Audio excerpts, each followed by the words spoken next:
Welcome to day 13 of LAS. I'm Seth. We have KJ Freedom here from Storm Gaming handling all of our production duties. And you are watching League ANCOP Series, our ANCOP fundraiser by way of an esports tournament with League of Legends. Funds are generated all through viewership. So I want to thank all of our viewers who've been with us from the very beginning. And if you haven't done so yet, make sure you register, sign up for a Trovo account. It's very easy. That way you can chat with us during the games and also have a chance to win a $25 Amazon gift card tonight, right? So while you're at it as well, click that follow button at the bottom so you can get notifications whenever the stream goes online. And so I'd like to welcome our casters for tonight, joined here now by the Bustos brothers. We have Raf and CeeLo B. How are you both gentlemen doing tonight? Doing well. How about yourself? Good. Both looking good. Tonight we have our second semifinal game between JoeMomma and Charlie and the Pinnacle Factory. It's funny because I'm getting used to saying that name now, Charlie and Pinnacle Factory. I know in the very beginning I've been stumbling on that. But the winner will be moving on to the finals to face SFC Telecom T1, which last week came from a comeback victory over Team Rocket. CeeLo B. After game one, I was convinced you guys were gonna go all the way into the finals, and at that point, actually, Team Rocket had, I believe, an 8-game winning streak. But if you were to do it all again, what would you change, or what would you have done differently based on the outcome last week? I think definitely not get too overconfident. I think we came into game two expecting, we dominated game one, I would like to say, and we had some picks that we hadn't really practiced or got in terms of champions. So game two, the synergy wasn't really there because there's a lot of champions that were still getting accustomed to playing around. And then game three, there was still a little bit of, we needed to fall back to our comfort picks where we know what we're doing with the champions that we're playing. So definitely a tip for everyone out there, don't just pick something just because you think it might be the best option in that moment, or it might just be fun. But if you're trying to win, make sure you pick someone you are very comfortable with. Yeah, I mean, this late in the season, you go with what you know, right? And exactly. So even if it's funny because in other games that I've played, right, it's whatever you prepared. Even though you might think it might not work anymore, that's why you came with prepared. So you just go with it. But Raf, were you able to watch last week's, and what were your impression from that match? Yeah. So last week's games were really exciting, and the biggest turning point was in Champ Select, right? Before the game even started, Team Rocket chose some champions that they thought would be better matchups or work well better as a team. However, like what CeeLo B did say, I'm always an advocate for playing your best champions, right? Your player skill should outplay or outperform any counters, any other team compositions. So I do agree with CeeLo B on that. All right, so tonight's match, we have JoeMomma and Charlie in the Pinnacle Factory. Let's have production show Team JoeMomma's roster. We can go through that real quick. So you see their roster. They're led by Waka Waka. They have a very excellent team here. And we have our team commissioner, Key Lime, Big Buiho, 2 noobs in a cup. 2 noobs, 1 cup, I'm sorry. And we have our chat moderator, Trillion. She's not going to be moderating the chat right now since I believe she's... is she playing right now? Oh, so she's actually not in the lineup right now, so she might be moderating. And then we have Nelio. So it's a pretty good lineup. Anything you guys can say about this team roster? You want to handle that first? Yeah, so after last week's games, I had a bit of a discussion with some of the players, and one player that I want to highlight is actually Keylime. I play with him pretty frequently, and his normal role is, the ADC bot lane type role. However, we do see him playing jungle, and he's actually performed very well throughout the entire season. And so he's going to be the player that you look out for, right? He can be the X factor that Team JoeMomma needs to pull out the wins here. And I mean, the rest of their team very solid. We have Big Buiho, who frustrates players because she doesn't give up kills, right? She's a very safe player, makes the right decisions. And then we have Nelio on that Swain, which is also massive. We already know how good Joe is. Waka Waka in leading the team. And 2 Noobs 1 Cup has shown out since the show match at the very beginning of the season. He's definitely improved his game. And so this team composition, at least for the players, pretty solid team. Yeah, I'm really looking forward to how they perform tonight. So on the other side, we have Charlie and the Pinnacle Factory. If we can have production show their roster, we have Chalet, the team captain, Jolly Boy, Mother Duck, Shorty, Neozone, and Oyolicious. I believe Oyolicious is on the bench right now. CeeLo B, what can you say about this team? This team has been improving throughout the season. I know at one point they were in 4th place with the record, but came back the week before playoffs to pull off getting at least 3rd seed. And they made a lot of adjustments throughout the season, and I think they finally found the right roles for the right people. Chalet transitioning to the jungle. I know he was bouncing around between top and mid, but I think they found their groove, playing to people's strengths. Chalet being able to impact the whole map as the captain. So I think this might be the best you'll see Charlie in the Pentakill Factory, and don't sleep on them. Yeah, I mean, Chalet was playing out of his mind last time. Charlie and the Pinnacle Factory had a late surge there at the end of the season, right? They were riding in the 4th seed for a long time, but then they had their synergy going, right? And so I really like their momentum. But like what Raph said, Team JoeMomma is a really solid team. So what do you guys think? Who do you guys have tonight? CeeLo B, let's start with you. Who do you pick for tonight's winner? I'm going to have to go with Team JoeMomma this first game. I know we saw Charlie in the Pentakill Factory's Shorty pop off with the Urgot top lane, and I know he has that locked in right now. And I think that's going to be the key matchup if he can actually, repeat the same thing he did before. Mm-hmm. But I really like, Nelio on the Swain. That is a very strong and comfortable pick.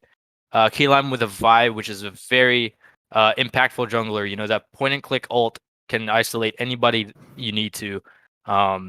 And 2 Noobs 1 Cup back on that Xerath, and we saw the week before, like my brother said, 2 Noobs 1 Cup had a great showing with that Xerath. So we'll see a lot of damage coming out of this comp. Ah, nice. So you have JoeMomma winning game 1, but who do you have for the series? And what's the score? Oh, that's tough. That is tough. I can't say for sure one team or the other. I think you gotta give me a prediction, bro. I think I'm gonna give it to Charlie and the Pentakill Factory. Okay.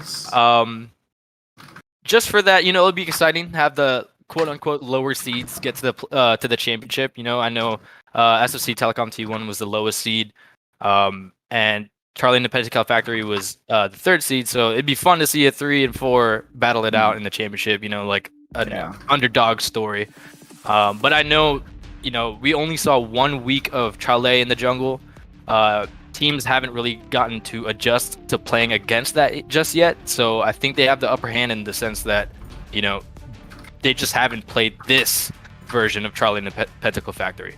All right, so you have Charlie and Pentakill Factory 2-1. What about you, Raph? Who do you have here, and what's the score? Actually, my picks are completely flipped. For game 1, I have CPF winning this. If you look at their lineup, very damage heavy. We have the Urgot also, which is a huge bruiser. He can turn the tide of a fight, and I really have them. I don't know. I just guess that they're going to output so much more damage than Team JoeMomma here. However, I do believe Team JoeMomma has a very good captain who can make the right adjustments throughout the series. So if we do see this go neck to neck, I do give it to Team JoeMomma to win the series here. All right, so 2-1. So we have conflicting predictions here. I would pick Team JoeMomma right now based on the fact that they've been playing well. I would like to see them to play more of as a team, like how Team Rocket did. And when we do see that, they snowball the fights, and I'd like to see that tonight. So I'm really excited. I think we're about ready to do the spectator countdown delay, or actually it's done. So I'm gonna turn it over to casters, and you guys can take over. And I'm excited to the results. So take it away. All right, for all those tuned in, we have the semifinals up here. We have Team JoeMomma versus Charlie and the Pentakill Factory. These 2 teams have friends on both sides of the rift here, so there's a little bit of pride going on. There's a little bit of course, the competition. So this should be a juicy one. Carlo, any other commentary that you want to add? No, that's absolutely correct. This team, I'm friends with a lot of them, and they're all, we hang out throughout the week, and there has not been a day that this has not come up. This series has not. There's never been a time where it hasn't come up. So this is going to be a very exciting match. Make sure you stay tuned for the whole series. And again, this is for a good cause, and it's for average viewership. So stay as long as you can. If you got to go eat, at least keep the stream on. It's going to be a great night. It's going to be a great night for LAS. Make sure you guys sign up, log in, tune into the stream that way, and drop a comment here and there, right? Let us know what your thoughts are. Let us know where the plays are happening, right? What your favorite moments are. We definitely want to see that. So as we load in here, we thank you all again for tuning in throughout the entire season, and we look forward to the playoffs, watching it with you guys, and can't wait to see what the championship looks like. So the winner of this series here does play SFC Telecom in the championship. So let's get this game underway. Okay, as we're loading in, I know we had a little two different opinions on how this game is going to go, but we didn't talk about the key matchup for this game, for game 1. Who do you think is the do or die matchup here? You got to win this lane, or you got to win this role to win the game. For me, if I'm Neilio, I definitely want to keep Urgot in check, right? A strong Urgot can split lane, can be an impactful champion in team fights. But I will say that the key matchup is going to be with the junglers here. We have Charlie, Chale, and Keylime, right, fighting for objectives, and they rotate very quickly to each of the lanes. And so they're going to make the most impactful plays here. And I think the plays do revolve around the junglers this game. How about you? 30 seconds until minions I spawn. agree. It's all about top lane and jungle for me. It's a tie. Definitely, as we see an early invade from CPF here, but Two Noobs sees that coming and they back off, trying to clear wards. Chale and the Pentacle Factory, they will retreat back to their jungle. But to continue, as you said, I agree. Top and jungle is key matchup here. We saw Shorty pop off with the Urgot. Can't let that happen. We've seen Neilio pop off with Swain. Absolutely cannot let that happen. I think the key here is for Chale and Keylime to create that pressure for those lanes. Yeah, and Team JoeMomma doing a very good job expecting that invade, right? As you mentioned, Two Noobs did identify the invade was coming down bot lane. They were able to back off, and then we do see the top lane and mid laners securing the blue buff on the top side of Team JoeMomma. It looks like from the get-go, right, we have CPF playing very aggressive with that invade, which I'm a fan of, right? Whenever you get the other team spending their trinkets, whatever they need, right, to stop the invade, that's definitely a win on CPF. Of course, a minor win, nothing that will change the tide of the game. As we can see here, Neilio getting aggressive against Shorty coming back, dealing some damage. Definitely outdoing damage here in this trade. Yep, and there we go. There's a lot of trading top lane. As we said, this is what we anticipate as a lot of action here between the junglers and the top laners. But speaking of putting the trinkets down early, we see Team JoeMomma with that deep ward around the Raptors over there, trying to make sure they are aware of Chale's jungle routes so that they know, hey, he's just finished over here. He might be top, he might be mid. Be careful. And I think both teams do identify that jungler's going to make that impact play here, right? So that vision of knowing where the jungler simply is huge. And we see here Neilio dealing some damage back to Shorty around half health now in lane. We'll see how top plays out here. Yeah, and that's see bot lane engaging. Crazy to see. Does Neo Zone go down? He does spend flash. Mother Duck caught out. Does Two Noobs engage? No, they back off. They are perfectly happy with that Neo Zone flash. Good job on the side of Team JoeMomma here. And Two Noobs does get Neo Zone with the snipe. What a great play down bot lane with JoeMomma. Oh my goodness. Oh my goodness. Okay. And we see here gank by Vi to Shorty. Shorty goes down to Neilio. Top lane gets that kill. This is a huge start for Team JoeMomma here. Amazing gameplay that we're seeing right now. A lot of action early on, and I think I have a slight delay compared to you, so you will be calling most of the play-by-play actions. And I'll probably be following up with the post analytics for after that. But, as we saw in bot lane, Neozone just getting a little too greedy, staying too close to lane. not respecting the Joe damage coming from dealing a two ton of noobs right damage there. to Mother Duck, does take him out. Neozone's still trying to engage. However, he just backs off there.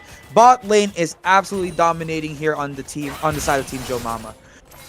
As expected, mid lane's playing fairly even with Big Booey Ho just farming and playing safely. Jolly Boy farming as well. Mid lane's going to remain, I think, that in that neutral area, but we do see bot lane being very aggressive here, as they should, since they do have the lead.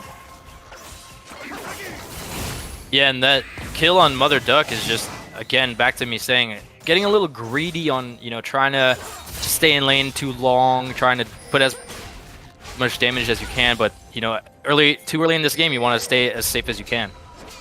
That is very true.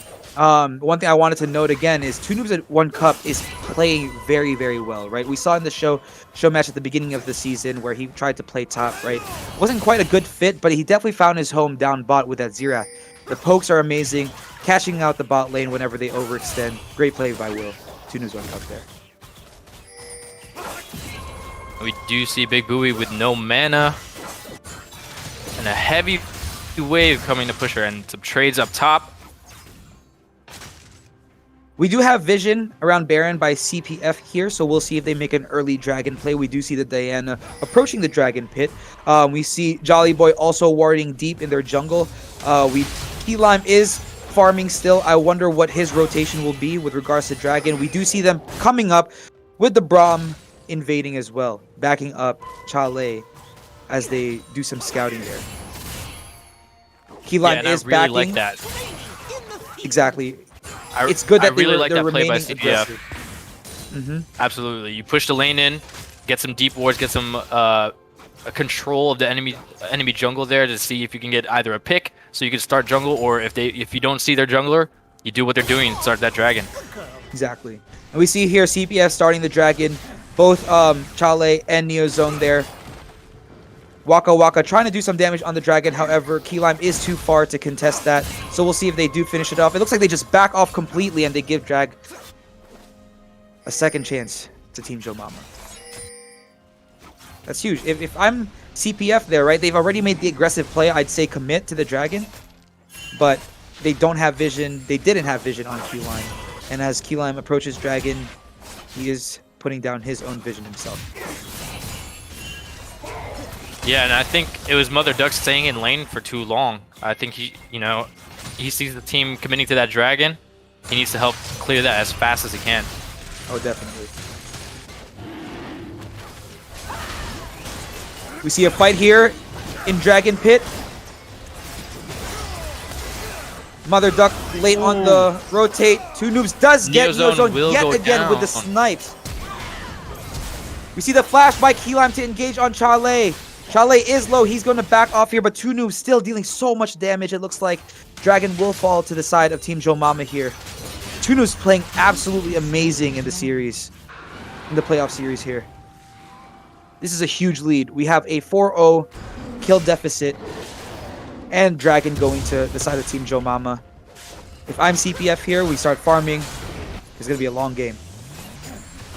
Still a game, though. Yeah, and you see Key Lime a level ahead of Chale here, so there's a level and experience advantage here going on. So that dragon fight, they knew they had that one. Exactly.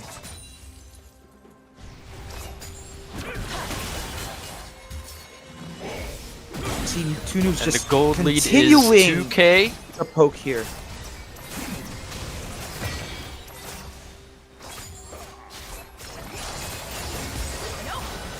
Oh, heal down. Not only does bot lane have the kill advantage here, but we see Waka Waka doubling the farm by Mother Duck, which is huge. We do expect that from Waka Waka, an amazing laner, and we'll definitely feel his presence late game. We do see Jolly Boy pushing up against Big Booey Ho here, taking a bit of damage, nothing much happening in mid lane. Jolly Boy does have the slight farm advantage there. We see both junglers on the top side here, so we'll see if a gank does come top. Nilio is extended, but he does back off here. The Rift Herald is up, so that objective is another priority for both teams. So we'll see how the junglers rotate, knowing that Rift is up.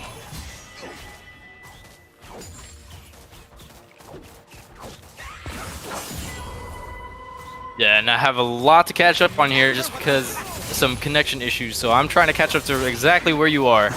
But there is a lot going on this game 1.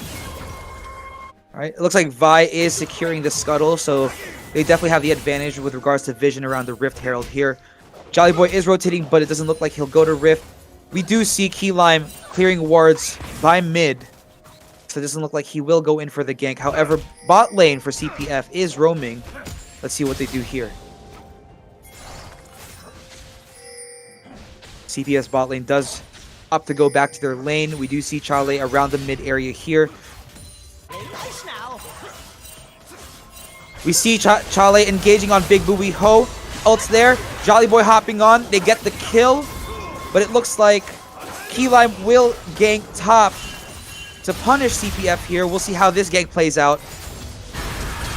Nelio engaging Shorty getting away here. Very great escape by Shorty there.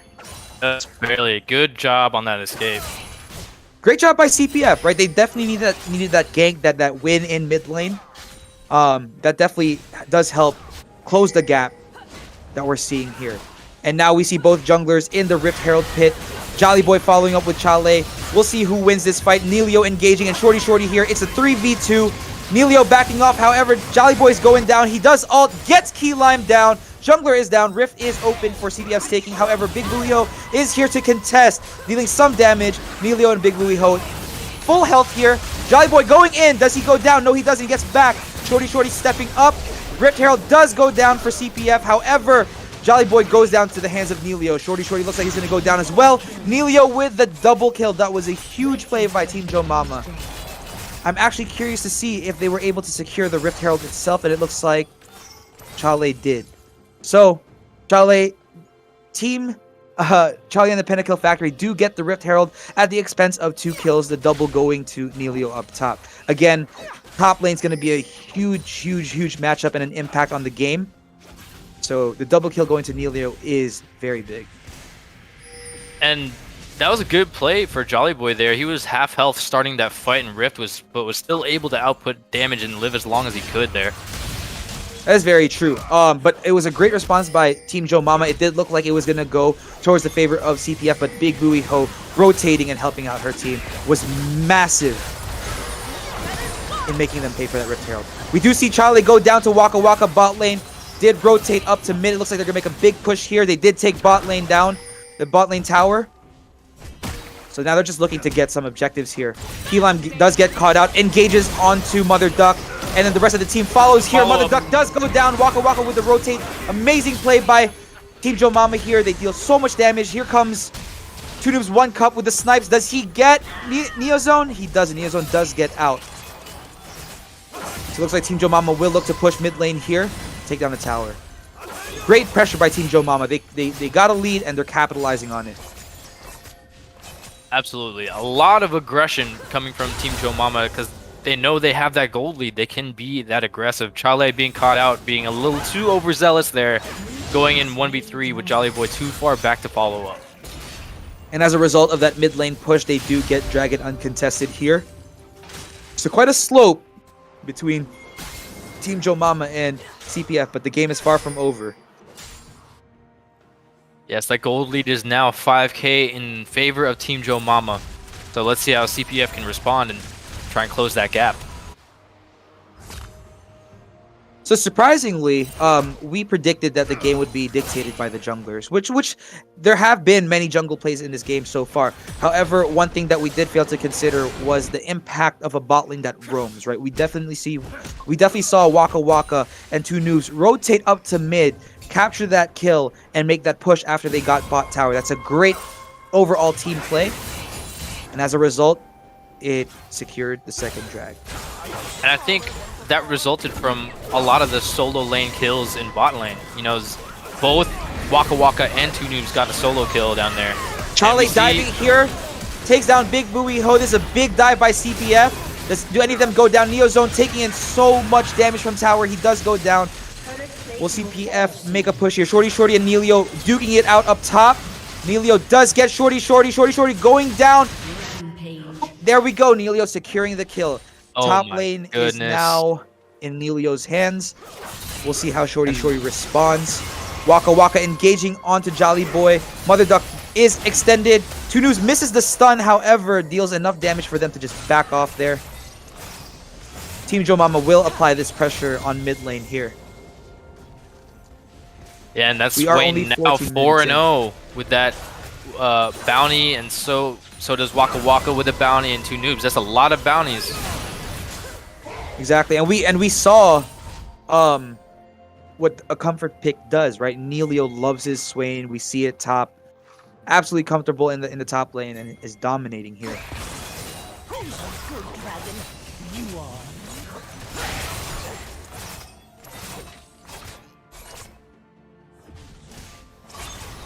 We do see a siege mid lane, but not a lot of resistance from CPF. Mother Duck just farming that bot lane, trying to catch up here. Jolly Boy is coming to help, but we'll see what happens here.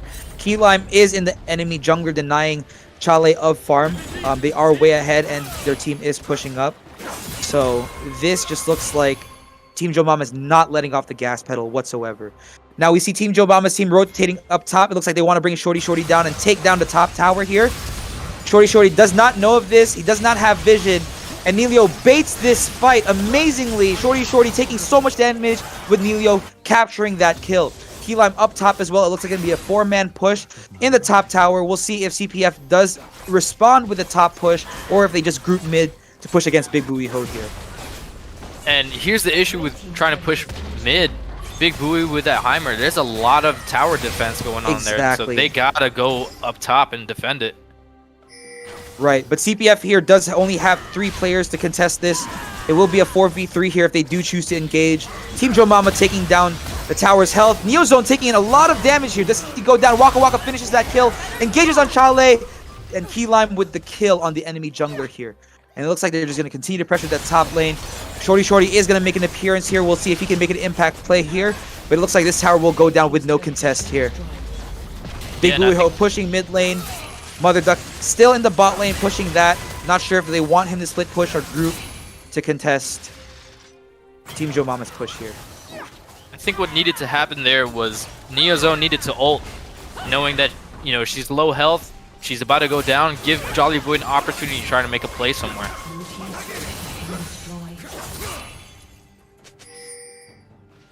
But yeah, we do see Mother Duck takes that bot lane, and I think the plan was to let him farm out because he is way behind Waka in terms of farm, so he needs to catch up to deal some damage here. Very true, very true.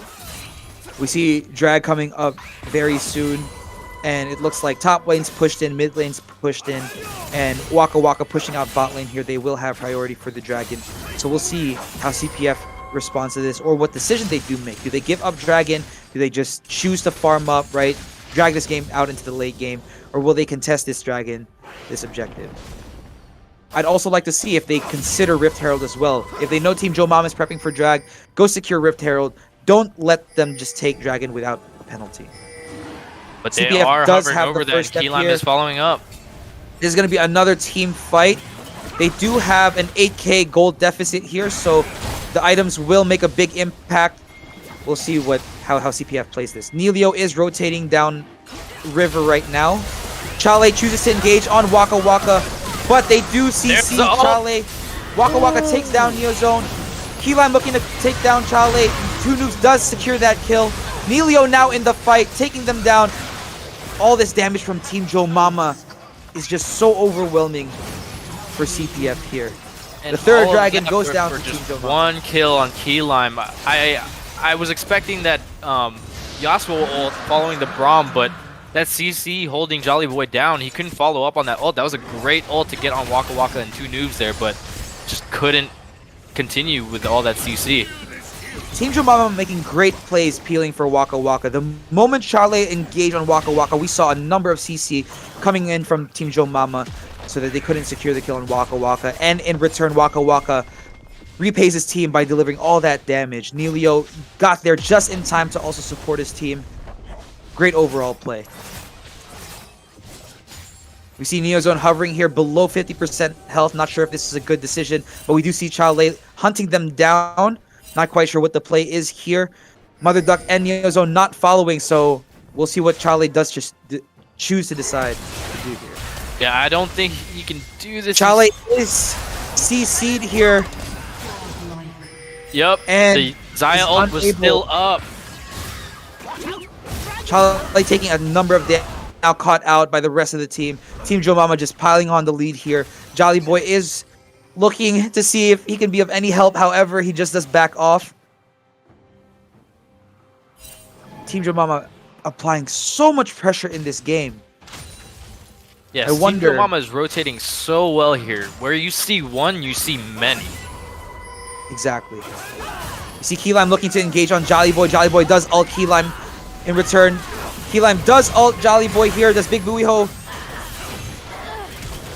Oh, Keylime goes down. Big Buiho not able to support that dive there. That Mortal Shield Bow, it saves you when you're that low. And fighting under tower, that's how Jolly Boy made that outplay right there. Good play for Jolly Boy.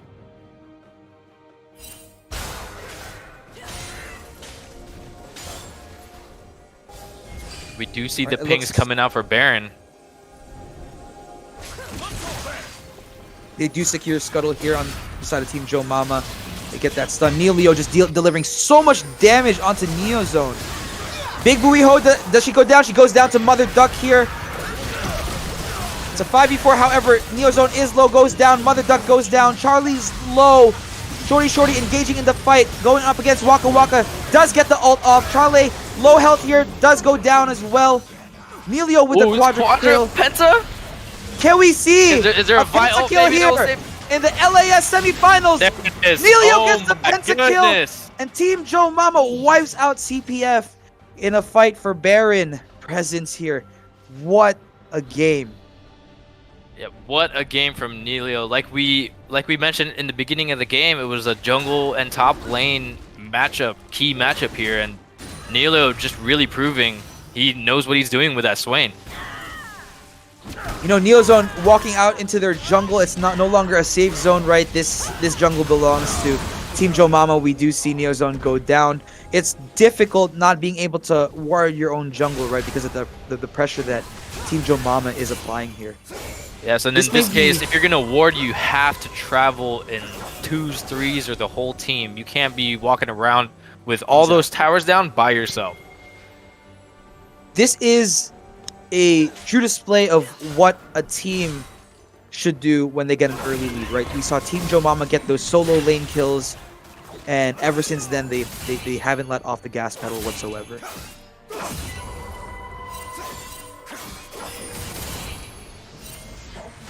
We see Team JoeMomma looking to pressure here mid. Keylime following up. Neilio still in base, but he will meet his team mid. We see pressure being applied in all areas of the map. CPF only able to take the bot lane tower. We do see drag coming up here, and it looks like this may go to the hands of Team JoeMomma. The gold lead is now 12k. That's quite a large gap. But CPF yes, and this will be the 4th dragon if it does go to we see Tunu spend flash here. Will CPF engage? Yes, they will. They take down Tunu, and they do take down Big Buiho. Neilio is in here. He got a pentakill earlier. We see Waka Waka take down Neozone. Keylime does ult on Jolly Boy. Jolly Boy goes down to Neilio, and the rest of CPF is now running away. Neilio looking to engage on Mother Duck. Does take him down. What a way to turn that around. See, the gold lead is just so big that even when CPF had the jump, right, they took down 2 noobs. And who was it, the second player? Big Buoy. So, yeah, they Buoy's took down down. 2 players, and it became a 5v3. However, this is what a gold lead does.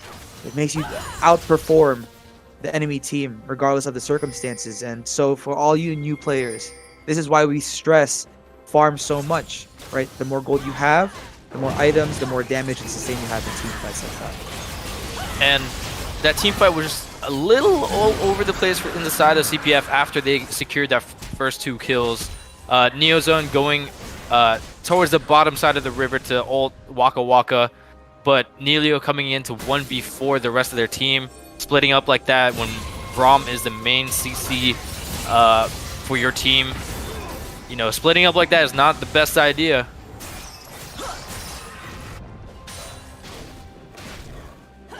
Yeah, we definitely see Team JoeMomma here working as a collective unit. Even in team fights, they're all grouped, which makes them so dangerous.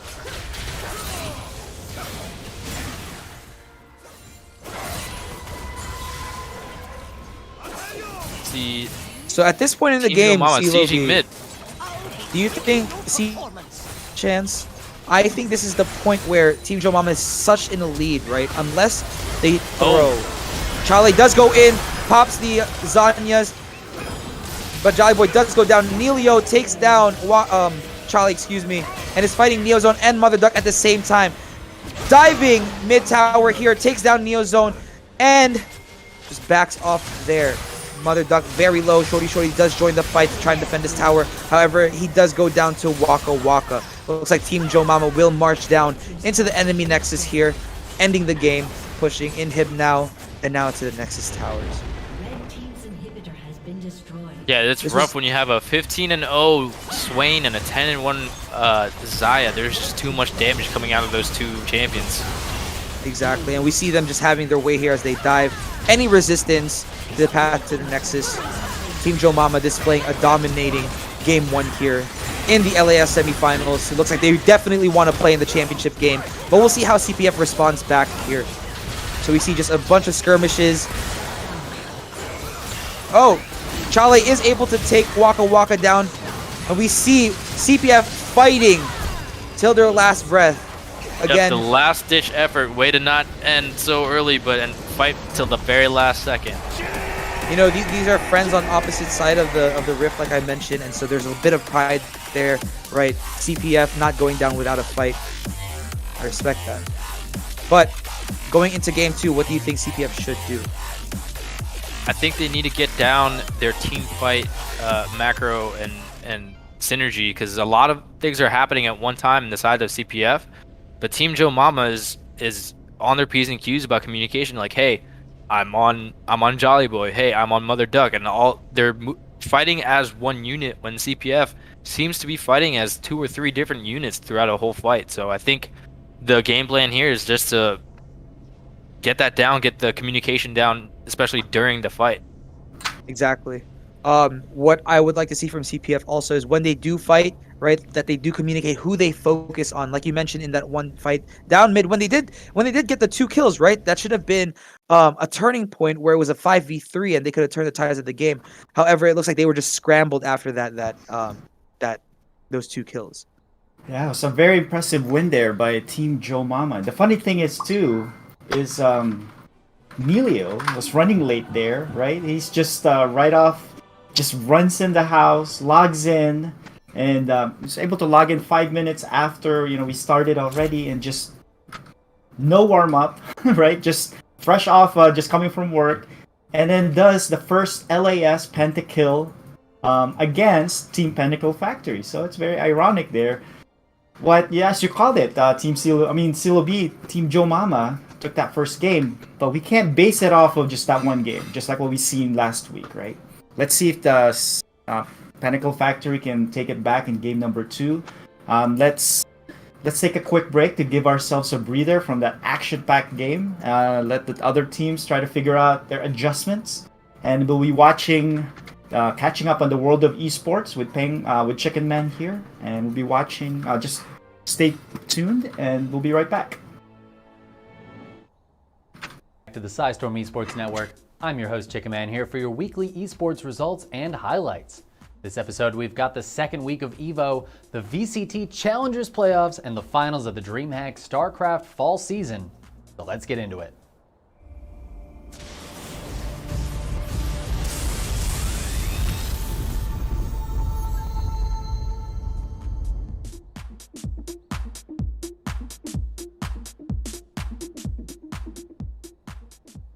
Last week I talked a little bit about EVO and its rich history in the fighting game community, and that continued this week as the second half of the regional champions were crowned. To refresh you a little bit, there are 5 main games featured at this year's EVO: Tekken 7, Mortal Kombat 11, Guilty Gear Strive, Skullgirls, and Street Fighter V. Now we can enjoy some highlights from all of those games. Oh, to the wall as well, but no drops the combo while standing 2, no punish again. The low, the while standing punish, and no! Oh, he dropped it! 1-1-1, the G-Clef! He's still on tournament point. One more hit could do it. He has meter, the down 3, here we go! Big boy damage incoming. And is that gonna be it? The mid, up for 2! Rage spent to get off me. One more hit does it for Joker. Blocks the fireball. And the jumping fireball, ladies and lads. Yeah, he got hit, and so he messed up the timing. Oh, man, that is unfortunate. And, that feels like it could be it, man. You get hit by that final round, possibly. The guard break. This is it. God, energy. Marta with the key charge pop off at the end as well. I'll see, that might not. Zergi's hell sweep offense and his low defense right now. Searing edge because the hell sweeps. He's so scared. The hell sweeps have been on the turn. Oh, he's alive. Is this it? Is this it for our hero? Oh my God! How is he still alive? He killed him. He killed him. No. It Okay.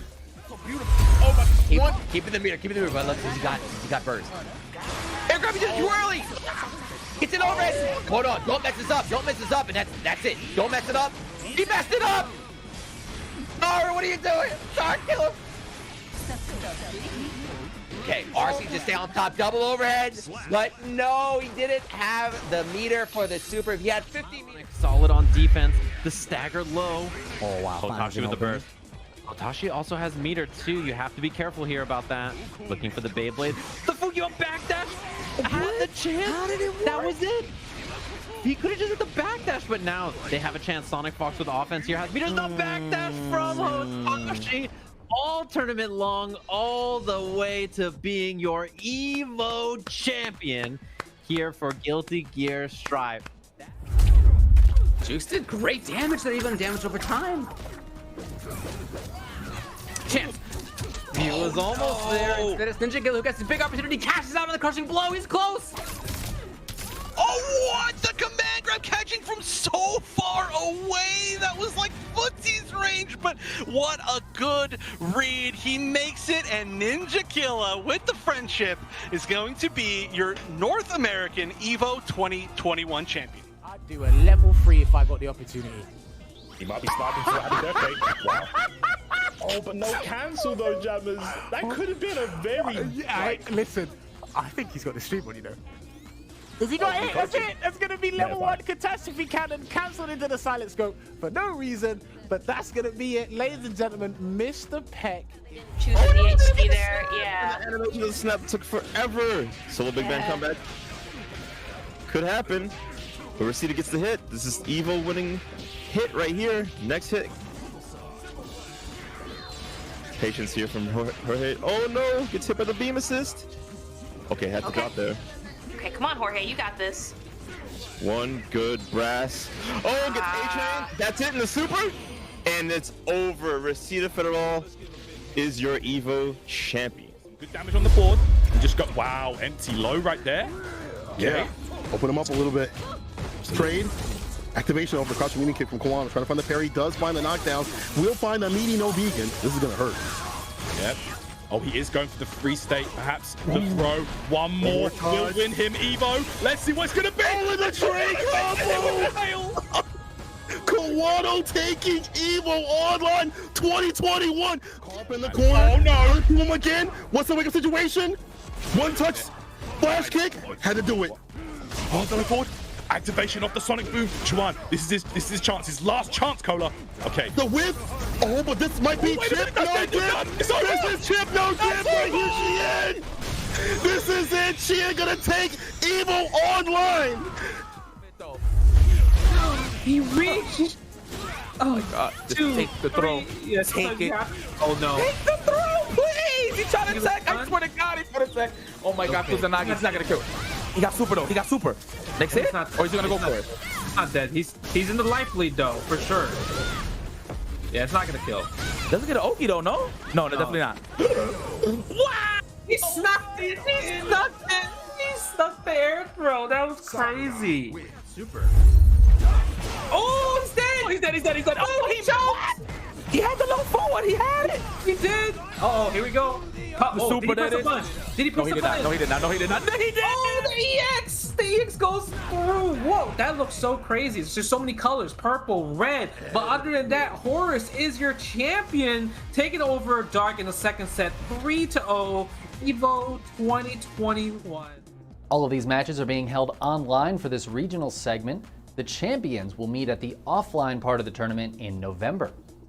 Now let's head on over to Dota, which I'm happy to say is back into full swing with a bunch of events going on this past week, including the qualifiers for the ESL1 fall season. Maybe if you can break the Aeon Disc.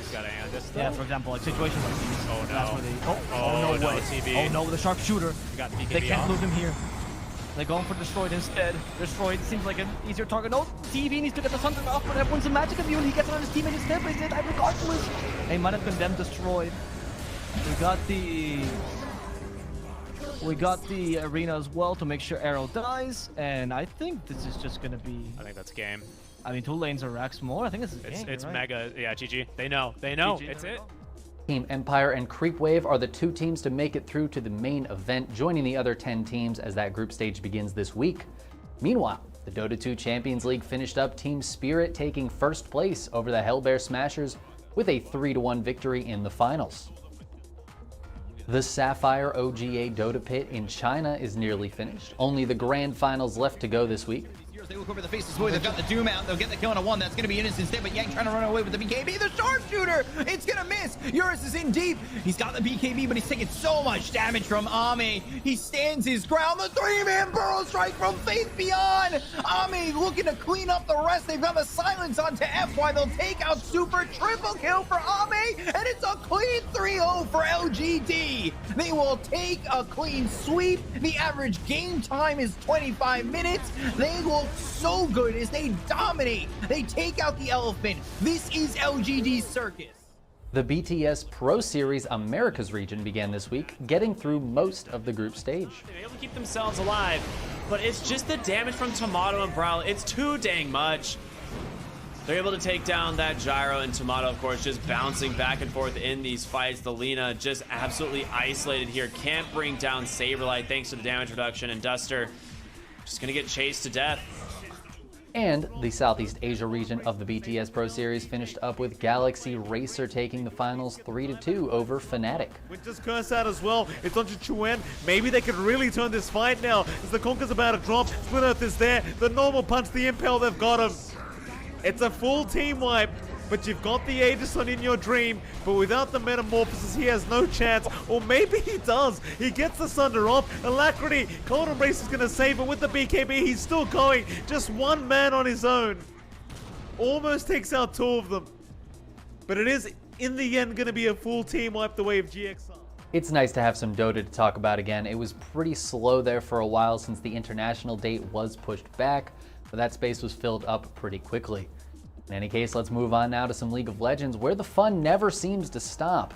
9 tournaments to cover this week. Let's start with the League European Championship, where the group stage is all finished up and the playoffs have begun. Crystal Arrow comes out, but nobody's dead yet. Odoamne, your Gwen, snip, needlework, doing the job. Vizio gets out of range of the Syndra ultimate by some time, manages to trade his life 1 for 1. The Meganar comes back as a stopwatch comes out. Here it's going low, less than 1,000. He's taken out. Inspired needs the resets to break the hearts of all Misfits fans, but Kobe stays alive. The shield bow keeps him up. Finally goes down. Inspired's got the reset. It's a 2v1, looking for another. Razork's in so much trouble. Inspired with the blade of the Ruined King. Viego shuts down Misfits for the ace. The pentakill, and 9 members on the Rift are dead. Meanwhile, the LCS Academy has made it all the way to the finals, where the C9 and Team Liquid Academy teams are set to face off this coming week. Take him down and take down the Gator as well. And this is it right here. Team Liquid are in the base. I stated earlier that this is the best iteration that I've seen of Team Liquid Academy. You want the cold hard truth? Look at them right now. This is the proof you need. Team Liquid march into the base of 100 Thieves and destroy them. A TLA journeyman, an LCS veteran, 2 OPL vets, and a promising young ADC developing into a star. And over in the LCS Championship, the playoffs are well underway. Still a few rounds left to go. Eric's also doing the same, but now a very nice stasis from Jensen sets TSM up for disaster as they will crumble. Lost tries to stand and fight, but Tactical's ready to go. It's power of evil against the entirety of Team Liquid, and they will march this wave into the base. The LCK finished up their group stage, Damwon Gaming taking first place as they head into the playoffs. Gore Drinker is massive. He stays alive for so long as Gory tries to get in there, but it doesn't work. There's the Empress Divide, just picks up the ruler. Sorry, the Lulu, as Rich is going to get taken down as well, and that's the Gen G team fight that we wanted to see, is now Docton's getting teleported on. Over in the PCS, the playoffs are a few rounds deep, and it's down to the top 6 teams. Yeah, but he's so low health already. He dies before finishing the grand challenge, and that's all for Machi. Only Genie alive left. Dago is gonna flash past him to make sure there is no escape. Double kill for Mawa. Beyond Gaming take this series 3-1. They've got a date with PSG. The LPL is in that same position as the top 6 teams fight through the rest of the playoffs this week. He wants to end it here, Lyric. WE, they've got a date with Rare Adam to catch. And WE just popping off so much. They find the angle, they find the 3v3, and they set up Elk for success. And another one coming through. Bubu with his ulti, but it's way too late. The cannon sent up to the mountains. BLG sent to the fountain. And WE are going to look for their last kill of the series. Bubu between a pillar while Shanks keeps him busy. For the first time in 4 years, WE return to the regional qualifiers and move to the top 6. The TCL are heading right into their semifinals at the moment. Same for the LJL, who have narrowed it down to the top 4 teams this week. And finally in the LLA, they are down to the top 3 teams. Estral Esports, Furious Gaming, and Infinity are ready to fight it out this coming week.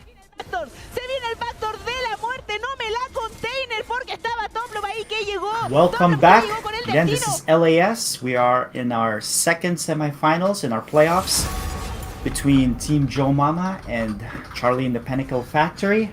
I'm joined here by the Bustos brothers. We have Raph and CeeLo B.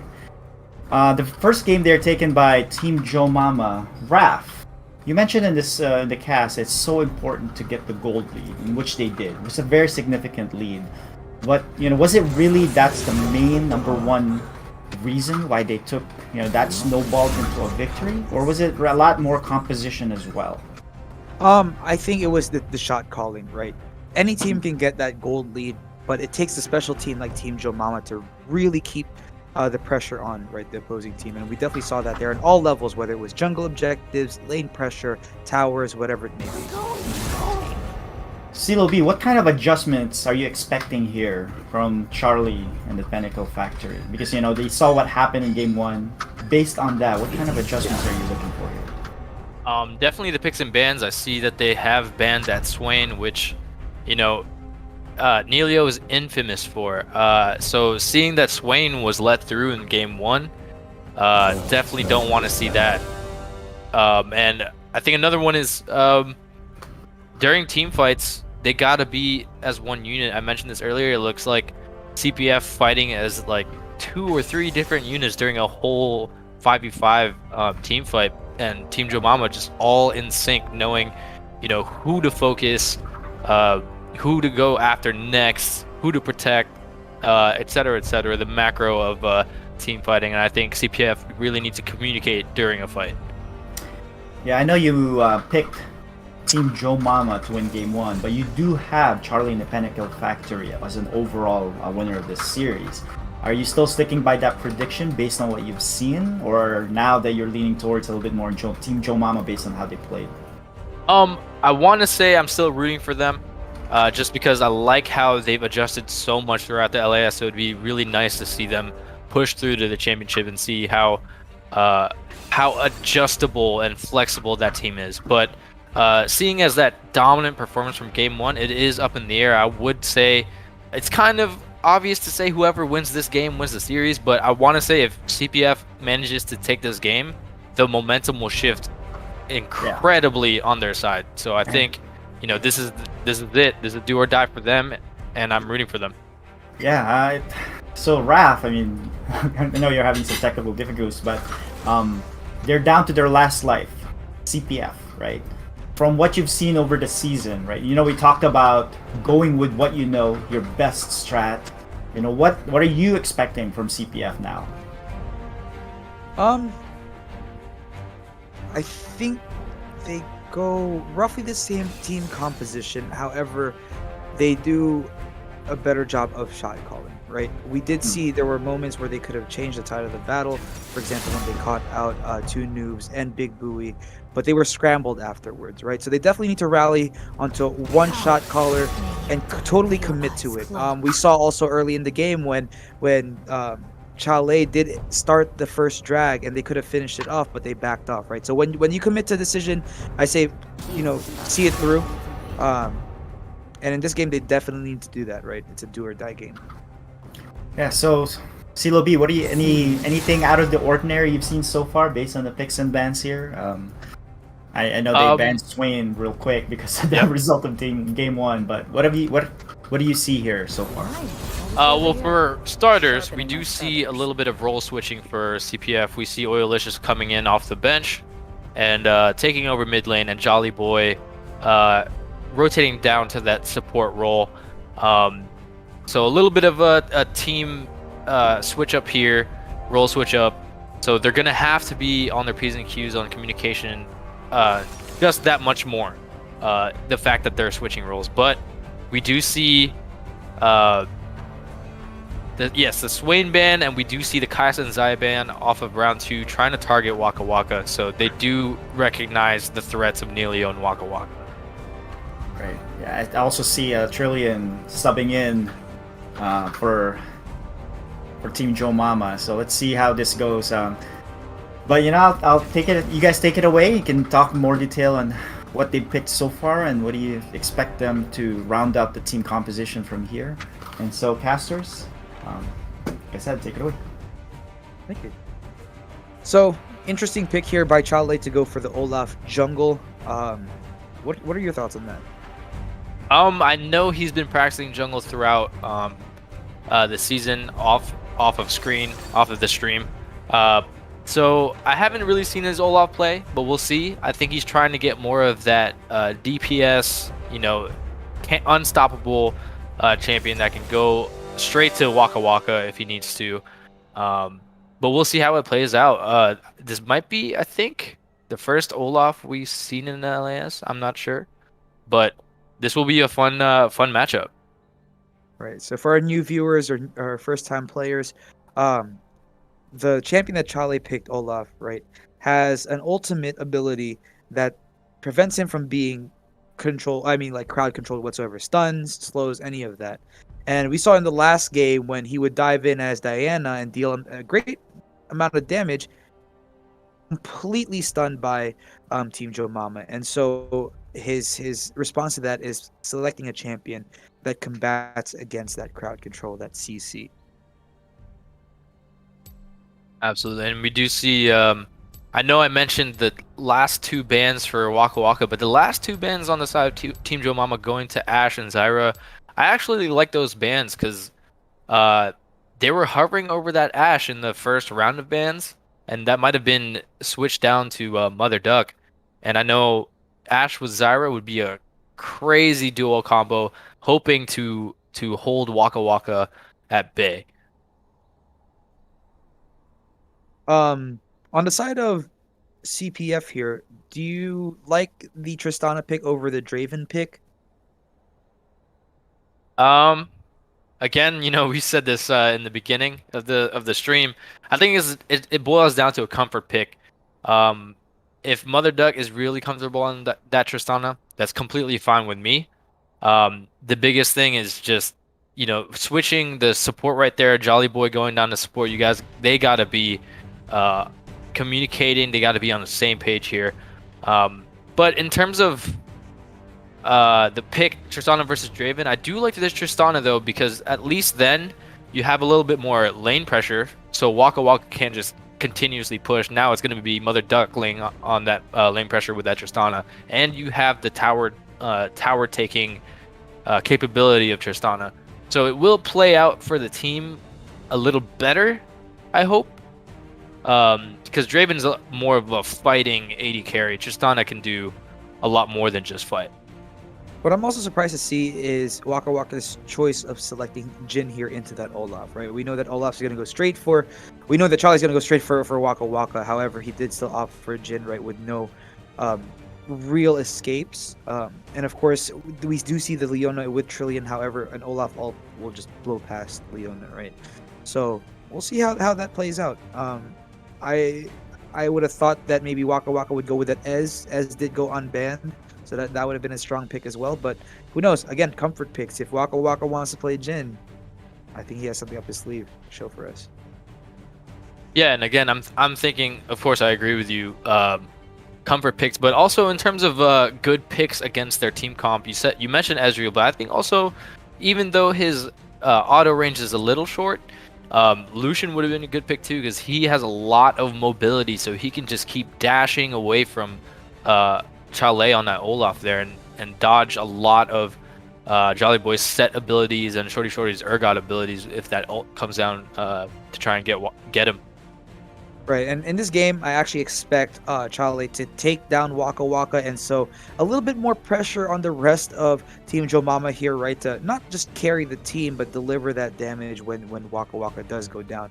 But we've seen Keelam on Volibear impact play there, Kennen on Nilio. Kennen's a very great team fighting champion as well, and of course Big Booey Ho, very solid with the Heimerdinger. So we'll really see how the rest of Team JoeMomma picks up for Waka Waka's lack of escapes, right, and Chale's focus on taking out Waka Waka. I mean, Waka Waka was an impact player on the last game, but we definitely saw that 15-0 Swain from Nilio, our first pentakill in all of LAS. So they can't just focus Waka Waka, but in this case, it looks like that might be the game plan. We'll see how CPF does address the rest of the team. If I'm CPF, I can't have Nilio again get rolling, right, with those kills in lane. Yeah, and the thing about that Kennen pick is, even if they shut down Nilio in the laning phase, Kennen is just a strong team fighting champion, and Nilio had this. This is a great pick in my opinion for Team JoeMomma. Kennen has that great team fighting ability, like I said, and that synergizes really well with that Volibear and that Leona. This is gonna be so much follow up in CC. So I know Chale on that Olaf, it won't affect him, but the rest of CPF will be standing still for a lot of the fight. Team Chale in the bottom side jungle here. We do see Nilio still up top, hovering over around their red buff, making sure there's no invade there. But it looks like this level 1 won't be too eventful, with both teams sticking to their side of the jungles, starting off with the blue side buff for the blue buff for Team JoeMomma and the red buff for Team CPF here. Shorty making his way back up top. Should be a safe route back up. Both teams spending vision here. Team JoeMomma does have vision, and they can confirm that Chale is starting red. So we'll see if the junglers make any adjustments based off of that. You see a lot of pings coming out from CPF over here, pinging their jungler, their jungle, saying, "Hey, Team JoeMomma might be anywhere near here. Be careful."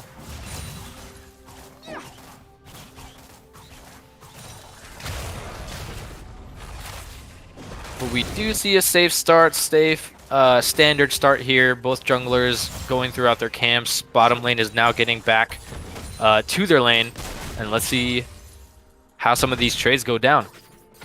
Waka Waka stepping up, it looks like. Team JoeMomma is looking to be the aggressor in this game as well.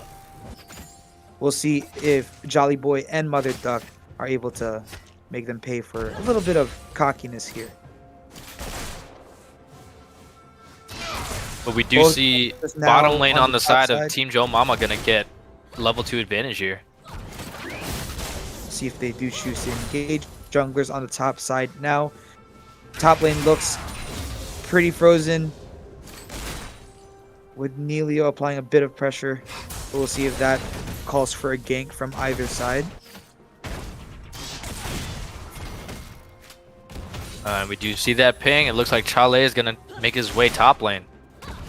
And if I'm Charlie, that's a good decision, right? To keep Neilio at bay, but we do see Keylime also hovering around that area. It looks like Chale and Keylime meet here. They do engage in a fight. Chale dealing out some damage. Neilio does have the first step on the rotate. This doesn't look good for Chale if he gets caught out. Shorty is following up. Chale calling in for help. Does deal a number of damage to Keylime. We'll see how this plays out. Keylime flashes over the wall, gets away. Chale goes down to Neilio. Keylime hovering around with Big Booey Ho rotating as well. So Neilio again getting that kill. Fight down bot lane. Jolly Boy, as said, dealing some damage back. However, Shorty does take down Neilio. So top lane looks a bit even, but Neilio with the first blood. Yes, we'll see how Neilio getting a little too overzealous there, trying to see if he could snag a second kill on Shorty, but good job for Oilicious rotating up there, making sure Shorty has a safe route out.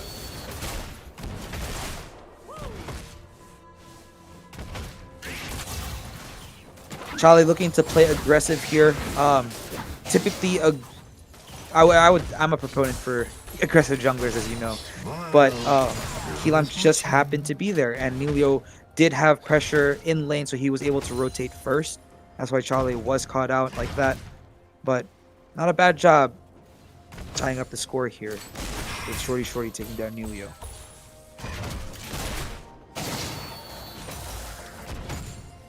Big Booey Ho with no mana left in mid lane, so it'll look like they're just going to farm that out. But we do see an even farm in bot lane with Mother Duck at 23 and Waka Waka currently at 25. We do have a pause here. Looks like maybe a player's having some technical issues, but impressive response by Mother Duck to keep up with farm with Waka Waka. Last game we did see Waka Waka more than double Mother Duck's farm, but this game is going to be a lot closer, as you can see with the gold difference here up top.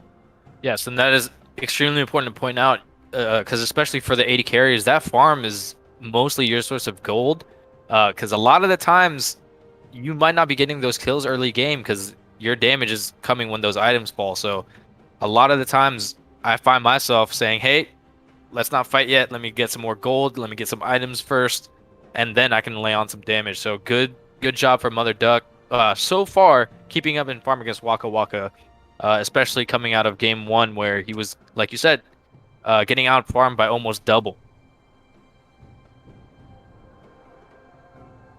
It looks like Discord had some issues, so we should be resuming shortly here. Important to note that Keylime is in the top side jungle, Chale is in the bottom side. We do have drag coming up, so we'll see what each jungler does here. If I'm Keylime, I'm ganking top lane, right, to get Neilio ahead. Chale looks to, get that vision in preparation for drag. We'll see if a gank does result in that as well. Trillion and Waka Waka up with Waka Waka low on mana here. Trillion engages on Mother Duck. They look to fight back. Chale is here to counter gank. My screen is frozen right now. I'm not sure. Mine is as well. But we do see no flash on Chale, so let's see if they can finish this kill on Trillion. Maybe follow up on Waka Waka. The game has resumed here. Trillion flashing out. Mother Duck jumping in. Can they secure the kill on Trillion? It looks like Mother Duck will be able to capture that kill. This puts Team CPF in a good position for Dragon here. Chale clearing out wards. It looks like first Dragon will go down for the team, for Team CPF here. Keylime just backing to base. It doesn't look like he'll be able to contest Dragon. And it looks like none of the mid laners might have any opportunity to help with this dragon, as both of them are low on mana. So it is really a free dragon, as we see three members of CPF taking this dragon.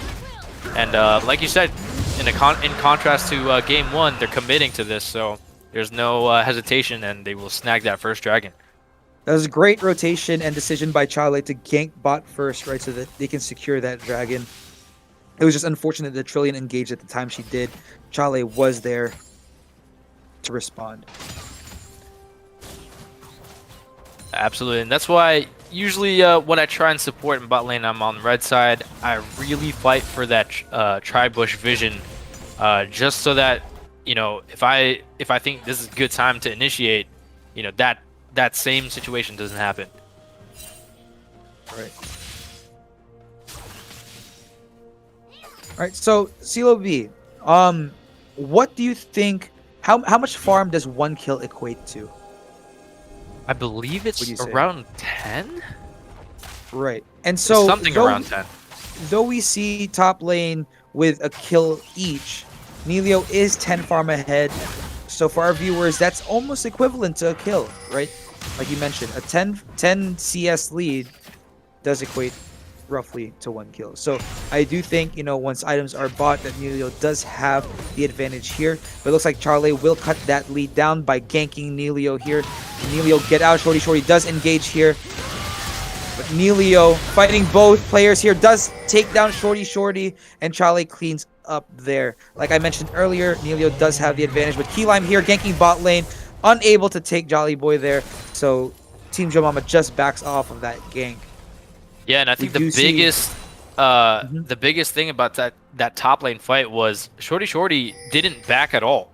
You see, he's only buying items now, and Neilio did have, even though he has that gold advantage, he still had that item advantage during the fight, and that gave him that upper hand.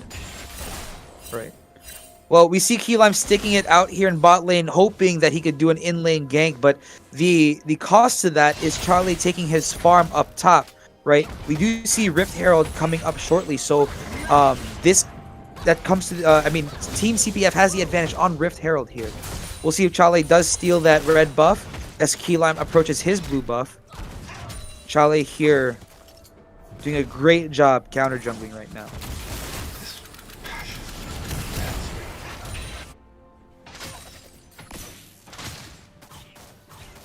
Shorty a level below Neilio here. Chale is in the Rift Herald hit. And a very quiet mid lane right now. Yeah, all of LAS, right, we've known Big Buiho to be a very safe mid laner. Now, safe doesn't necessarily mean a non-impact player, because she definitely rotates, does support the team, and she farms well enough that in the late game she makes that impact.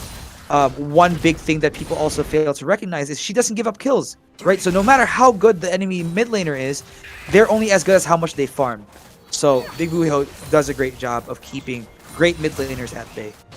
Yep, and like you said, that farm is the key determinant in terms of Big Buiho, and she has that 12 CS lead, so she is outperforming Oilicious right now, even though there's not a lot of action going on. Right.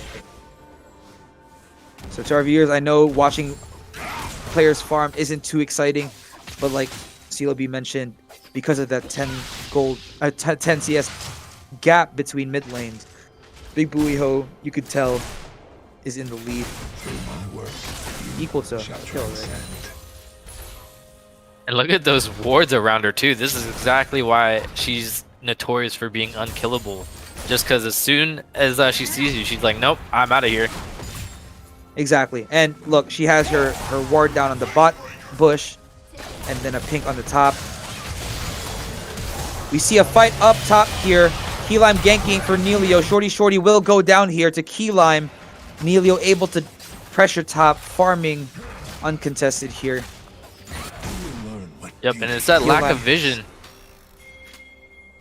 And so we were saying how well Big Buiho does ward, right? A pink only costs 75 gold, right? And 75 gold prevents you from dying. That's a very, very, very good price. Bang for you, but we do see Jolly Boy and Mother Duck engage here. Trillian misses the ult. Jolly Boy able to take down Waka Waka, and now they're cleaning up by taking down Trillian. This bot lane will look to What push a great here. play. If you look What here, a great play. CPF is now working as a team. We did see Oilicious drop down bot, though he didn't make an impact. It's great to see the team moving as a cohesive unit. Chale does drop the Rift Herald bot. It looks like bot lane will go down here. Key Lime in the bot side jungle. I'm not sure if he's able to contest or defend this tower. We'll see how this plays out.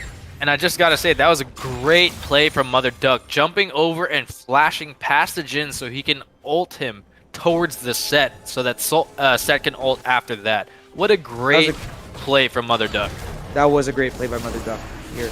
And now Dragon may go down to Team CPF. Key Lime is in the vicinity, but he's unable to contest that Dragon. We see the Jhin ult from Waka Waka here. They are in a tight pinch, but they are able to just get away without Team JoeMomma making them pay for that Dragon. So great job by Team CPF. We do see them working as a cohesive unit, which we didn't see last game. It looks like they made the right adjustments, and it's paying off here. Bot lane doing an amazing job against Waka Waka and Trillion. And here we go, Chale coming back. You see Chale with the gank again. Trillion engaging up on Mother Duck. However, Oilicious is here. Waka Waka down too. There it is. And so Trillion is alone in this 4v1. We do see Key Lime stepping up. However, he will just back off. Shorty and Nelio duking it out top. Will Shorty get away? They do. But in that skirmish, Shorty does walk away with close to half health. Team CPF doing a great job of capitalizing on their lead, which we saw from Team JoeMomma last game. What like a I told great you all, rotate from Oilicious too. That Rage Cage, I don't even know if that's what it's called, but that's what I call it. Trapping Waka Waka from backing out of that fight, keeping him in there. Nelio engaging on Shorty. How will this fight turn out? Nelio does burn flash. The Shorty can take the kill here. He does, securing it with that Urgot ult. What a great play by Shorty on Nelio, who is ahead by 14 farm. And now he is closing that gap up top. We do see a 2k gold lead here by Team CPF. And I do want to note, like you mentioned, Oilicious with that cage right from Veigar. That's a great rotate. As you all see here, Team CPF really working as a unit. Yeah, and that top lane fight just there, it looked like Shorty was going to go down. I was waiting for him to pop that ult, but you know, I don't play Urgot enough, so I think he knew that he had to get Nelio down a little more to pull it off, and he just manages to get it by a hair. Right. And now, you know, if you're Chale, you're in a position that you like, right? Chale is a very aggressive player as well. As we can see here, he is in the enemy jungle, but he is caught out. But we see that ult, right? The ult that stops all types of CCs. And so he's able to get out safely. We do see Team CPF's bot lane rotate up top if they did choose to chase. However, Key Lime is ganking Shorty up in top lane. Does he get out alive here? Key Lime still choosing to engage, but they just back off there. Shorty gets away safely. Now they're contesting this blue buff. Going on with the blue buff, yeah. We'll see if Charlie's able to smite this. And he does, taking the blue buff there. You know, if you're CPF grouping up mid, they're trying to siege here, knowing that bot lane went back to bot, but there's 4 of them there. Team CPF doing exactly what Team JoeMomma did last game. Had the roles reversed, and here we go. We see Bowie is trapped, but she will flash away for safety. Charlie does walk away safely. They are able to capture mid tower. Jhin ult does not take Charlie down, but Nelio does engage. Oilicious goes down. Key Lime now engaging in this fight. Chale and Mother Duck are quite low. Yep. Looks like Team JoeMomma is responding with a mid lane push here. Great job by Key Lime and the rest of the team on collapsing during that fight. It looks like they're going to make a push here on this tower, but Mother Duck and Jolly Boy choose not to contest. They gotta back up. Trillion has the ult, the Leona ult. They have to let this go. Shorty remains up top, looking to push that tower. But mid lane's tower goes down for the side of Team CPF here. Rift Herald is coming up, but we do see a plethora of wards by Team JoeMomma in that river, as you can see. So this Rift Herald may go to Key Lime here. Yeah, I think they need to start setting up those wards, but we do see Dragon coming up in less than a minute as well, so each team's going to have to make their decision, but we do see Team JoeMomma have some wards down in bot as well. They are doing a great job of warding right now, knowing that they're at a slight disadvantage, so they got to have vision to even it out. Yeah. Team JoeMomma is responding here very well, right? We saw that collapse down mid. Just because Team CPF has the lead doesn't mean you can't fight, right? And we saw that collapse in mid. It's only a 2k gold difference, so the game is still up for grabs by either team. And when we talk about objectives, I mean, you could see that Team JoeMomma does have Dragon already set up, but it looks like Team CPF is going for that Rift Herald. They do get it. It's in the hands of Shorty, so we'll see what they do here as a response. Drag is up, but both teams are not yet in the Dragon Pit. Team CPF's bot lane is rotating. Team JoeMomma is hovering around. Though.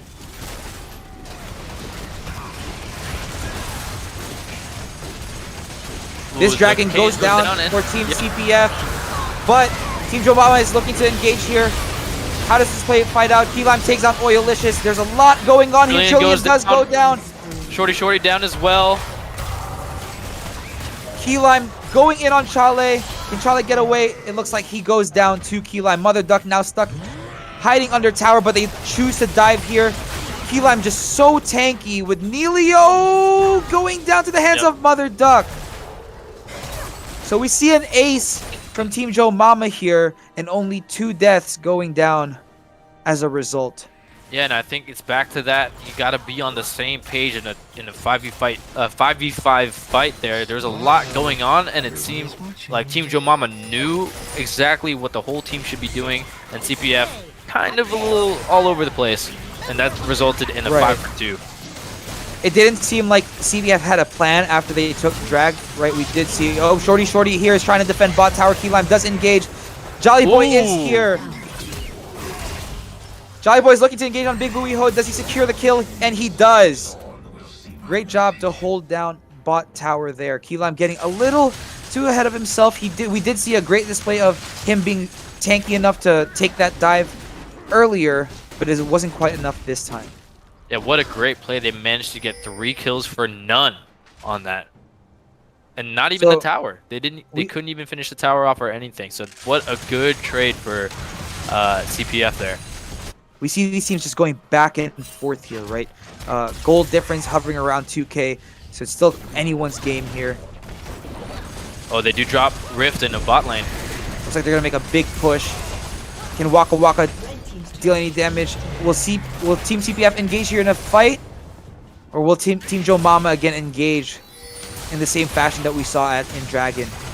We see Nelio does not have TP splitting top. So it looks like this Rift Herald will get another hit on bottom lane. Chale caught out here, but Team CPF following up. Can they take down Keylime? Yep, there it is. Keylime goes down to the hands of Shorty, and Team CPF may look to push here. And Nelio is still struggling to finish that top lane. Great job by Shorty to rotate and join his team. Like I mentioned earlier, CPF working more as a cohesive unit. Trillian does look to engage here. Chale taking in. Chale does go down, but Trillian will go down as well. Shorty secures the kill on Trillian, but goes down himself to the hands of Waka. This is quite an exciting match. Both teams not going down without a fight. A lot of action here. Being a little overzealous there for that mid lane. You do have Mother Duck as Tristana. You didn't really need everyone standing so close and standing so far up. You just needed to protect Mother Duck so that he could take the tower, and Team JoeMomma makes them pay. All right, now I'm interested to see how a 5v5 will turn out. Right, we did see Shorty rotate down. They had their skirmishes, they had their kills, but in a 5v5 fight where Nelio is a factor, if you look, he is almost 20 farm ahead of Shorty. However, Shorty does have the 6 kills to Nelio's 2. So both top players, they're definitely gonna make an impact in these team fights. But I am curious to see how a 5v5 will go with Nelio in play. I mean, you see all the rotations at the top. Yep. for Baron. They know that Nelio is down bot. They are clearing the wards out here. Big Buio just poking down Charlie. Nelio does have TP now, though. Ooh, Ooh, flashes they're burning out to try and flashes get a to kill there. engage. But Big Buio safely gets away from their engage there. Looks like they're just going to push out top lane as Nelio pushes out bottom lane. CPF does need to respond here. Looks like they started Baron, but backed off. Out. Yep. Oh, they recognize that the dragon is coming up, so they are heading down towards that. It will be the 4th dragon here on the side of Team CPF, which is big for them. Big Buiho is top side, so I'm not quite sure if she'll make it back in time. She does have her TP. That is very Mother true. Duck caught out. Mother Duck is caught out. That Waka is Waka huge. walking away with that kill. So they engage on Big Buiho. She goes down to Oilicious. However, Key Lime is taking down the back line there. Jolly Boy Man. Yep. engaging on Nelio, but chooses opposite to leave there. Shorty leaves safely. Jolly Boy does not have the bottom tower here to hide under. He's going to try and make it to the next one. It looks like Team JoeMomma does back off to secure the dragon here. Great job by Team JoeMomma. Catching out Mother Duck. Yeah, they really made them pay there. Mother Duck being a little out of position there. Not enough wards to be in a position like that, and they made him pay. Right. Baron is up. Not quite sure if they're going to make a straight run for that or if they're going to push mid lane out. Shorty is in the top lane. But we did see Big Buiho spend her teleport, if I'm not mistaken. So Yeah, but Nelio still has his, and Shorty's is coming up soon. Team CPF needs to start working as a cohesive unit yet again. Right? We don't... If I'm Team CPF, I do not want to give up the lead that they currently have. We do see the gold difference here to be absolutely none, despite Team CPF having the kill advantage. They do have the 3 dragons to Team JoeMomma's 1, so that is a slight advantage. However, Team JoeMomma's team fights have proved to be a bit more overwhelming. Keylime's doing a great job with the volley bear. He looks to engage on Mother Duck. Mother Duck does hop out. Keylime is caught out in the middle. Trillian following up here. Olaf looking to engage on Jin. Jolly Boy takes down Trillian. Oh, Flash goes up from Waka Waka. Flash. Nelio is now in the fight. Chale being reduced down to nothing. Waka Waka secures that kill. Nelio burns Zanya there. And Keylime is in the middle of the fight. Goes down to Shorty. Waka Waka and Nelio away from that Waka away. Waka. That was a Looks like good they're gonna- flash there from Mother Duck to stay alive. That Waka Waka was looking to finish off Mother Duck right there. Big Buiho is pushing bot lane, so I wonder what Team CPF's decision is here. It looks like they may go for Baron as Oilicious contests Big Buiho's push. Waka Waka is stepping up to see if he can contest this, or at least poke down enough to make this Baron a bit more difficult for Team CPF. Oilicious meeting Big Buiho. Jolly Boy come with very low health here. Team CPF low as a whole. Let's see what Waka Waka does. Nelio and Trillian are making their way up. Can they secure this Baron? They cannot. They do not have their jungler. Oh, man. Shorty gets caught out. Waka Waka taking down Shorty. And it looks like they will not be able to secure Baron. Now, Team JoeMomma has the advantage here. Oilicious does decide to meet up with the team. Uses his cage. Does he take down Nelio? Nelio goes down to the hands of Oilicious. Trillian and Waka Waka in the fight, but Waka Waka goes down to Mother Duck, and so does Trillian to the hands of Chale. Looks like Keylime is going to step up here, but will back off. We'll see what Team CPF does. If I'm Big Buiho, I'm pushing bot lane as Baron goes down. And here they go. They try and take Baron here with knowing that Keylime is the only one nearby. Having Big Buoy back up from splitting like that, it looks like they might get this for free. It looks like both teams, right, have an opportunity to take the lead, but one team always ends up being overzealous, overconfident, and extending more than they should be, right? Taking a bigger bite. It looks like Keylime's looking to contest this Baron, who comes out with it. Goodness! Keylime takes Baron, steals it from Team CPF. If I'm Team CPF, that's a huge loss after all that you've gone through. Keylime making the clutch play to steal Baron. What a game this is. Neither team backing down. And he doesn't die either, so that means all of Team JoeMomma has that Baron buff. what a great steal and escape. Waka Waka is leading this game with the most farm, and with a Baron buff and his pushing ability, that's going to make it very difficult for Team CPF to match whatever pushing configuration they go. It looks like Neilio will push top. Chale does match that. Big Buiho remains mid, but Keylime is taking some of Chale's farm. It looks like Shorty's engaging on Keylime with Oilicious following. Keylime is trying to get away. He doesn't have ult. Jolly Boy is here, takes on Keylime. Oilicious secures that kill there. That is huge. Jolly Boy looking to get some more. Trillion engages on Jolly Boy. On the Jin. Here we go. Mother Duck hops on Waka Waka, taking him out. He says another jump. Oh, he should have jumped. Neilio is able to help out Trillion, securing the kill there. Neilio does blow Zanya's Shorty taking down Trillion. Neilio taking all this damage, goes down to the hands of Shorty, and Big Buiho just decides to walk out of that. Does not want a piece of that fight. Looks like, though Team JoeMomma does have the stole the Baron, only Big Buiho now has the Baron buff. So a great response from Team CPF to make Keylime pay for what? Raptors, right? In this stage of the game, in this stage of the game, that farm is not worth what you just gave up. Yep, having all of your team have Baron and you're worrying about taking a Raptors camp, there's a lot of lanes to be pushed there. You don't have one inhibitor, any inhibitors down, or even any pressure on it besides bot lane. That's an easy group bot lane call right there, but they get a little too overzealous. And so now it looks like they will be fighting for this drag here. Oh, we'll see if Keylime can make another play. Shorty a little bit late on this rotate here. Keylime goes in. Chale goes down to Waka Waka. Jolly Boy stuck in the heat of the fight here. Does go down again to Waka Waka. Oilicious caught out. Here comes Jin's ult. Does Oilicious go down? He gets sniped by Jin. Trillion almost going down, but Keylime does secure the drag here.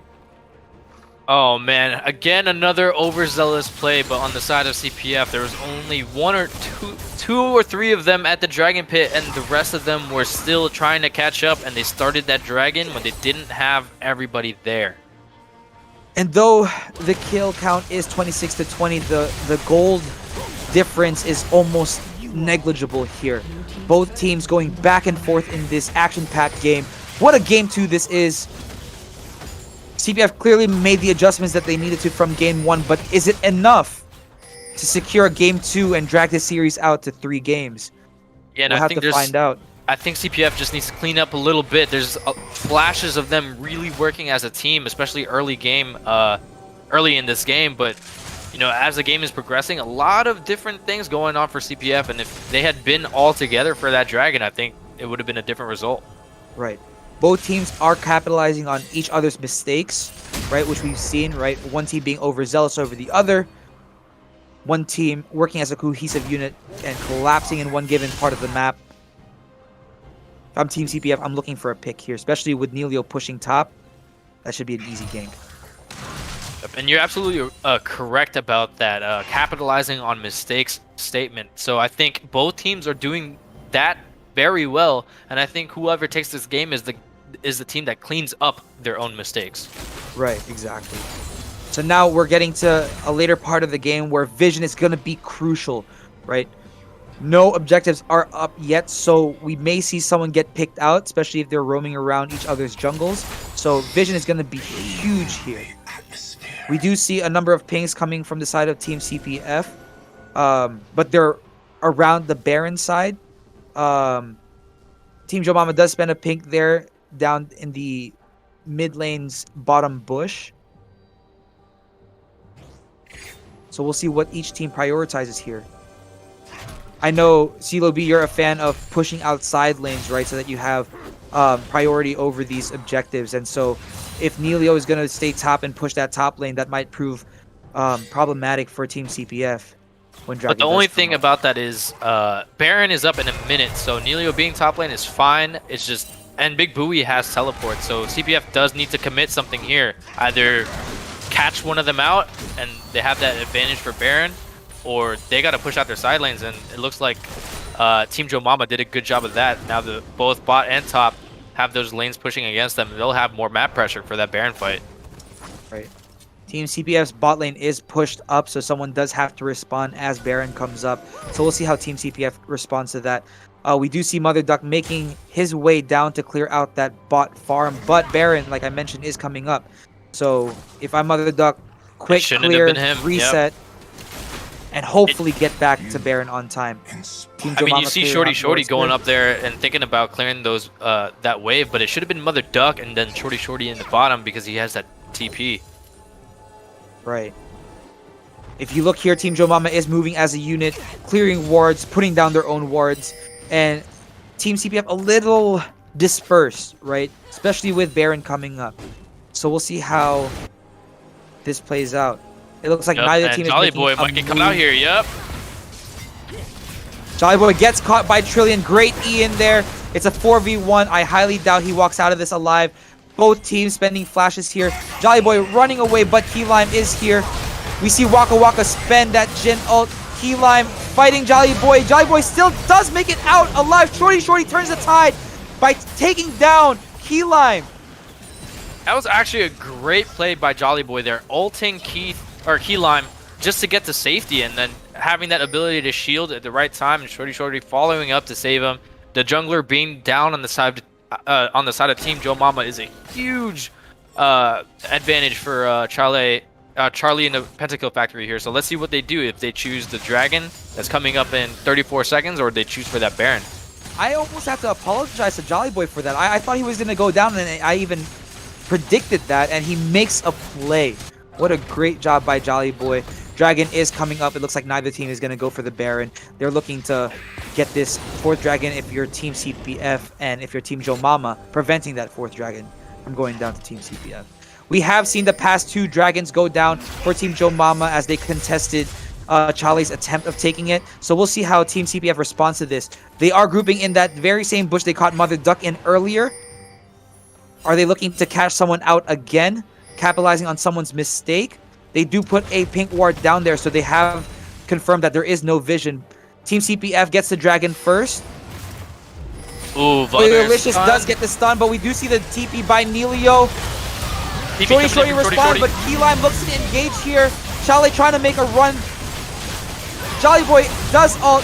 Nelio goes down to the hands of Oilicious. Mother Duck dealing damage here. Key Lime trying to fight, but goes down. Shorty confirms that kill. Big Buiho goes down to the hands of Chale here. Mother Duck zoning out the rest of the team. Waka Waka is unable to do anything here, and it looks like Soul Point goes to the hands of Team CPF. Great job by Team CPF to turn that around. We saw in the past 2 Dragon fights that Team JoeMomma was able to capitalize on mistakes there, but we just saw Team CPF outperform in that team fight. Both top laners did TP in there, with Nelio having the first step. Shorty does respond, and Team CPF just winning that team fight.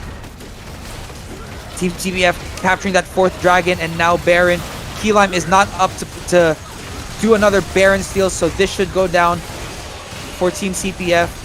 And if I'm for Team that last CPF, fight in Dragon, we've been saying this whole time that CPF seemed to be fighting 2 or 3 units at a time in a whole fight, but that time the roles were reversed. Team JoeMomma all over the place, and CPF, protecting Mother Duck. Mother Duck was just back, all the way in the back, safe and sound, laying on all the damage.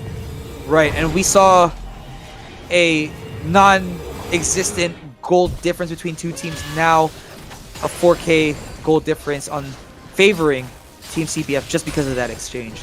We're getting to that late game where everything counts. Any mistake will be capitalized on and will cost the game. So here, both teams need to play very safe. They need to make good decisions. Ward up, clear wards.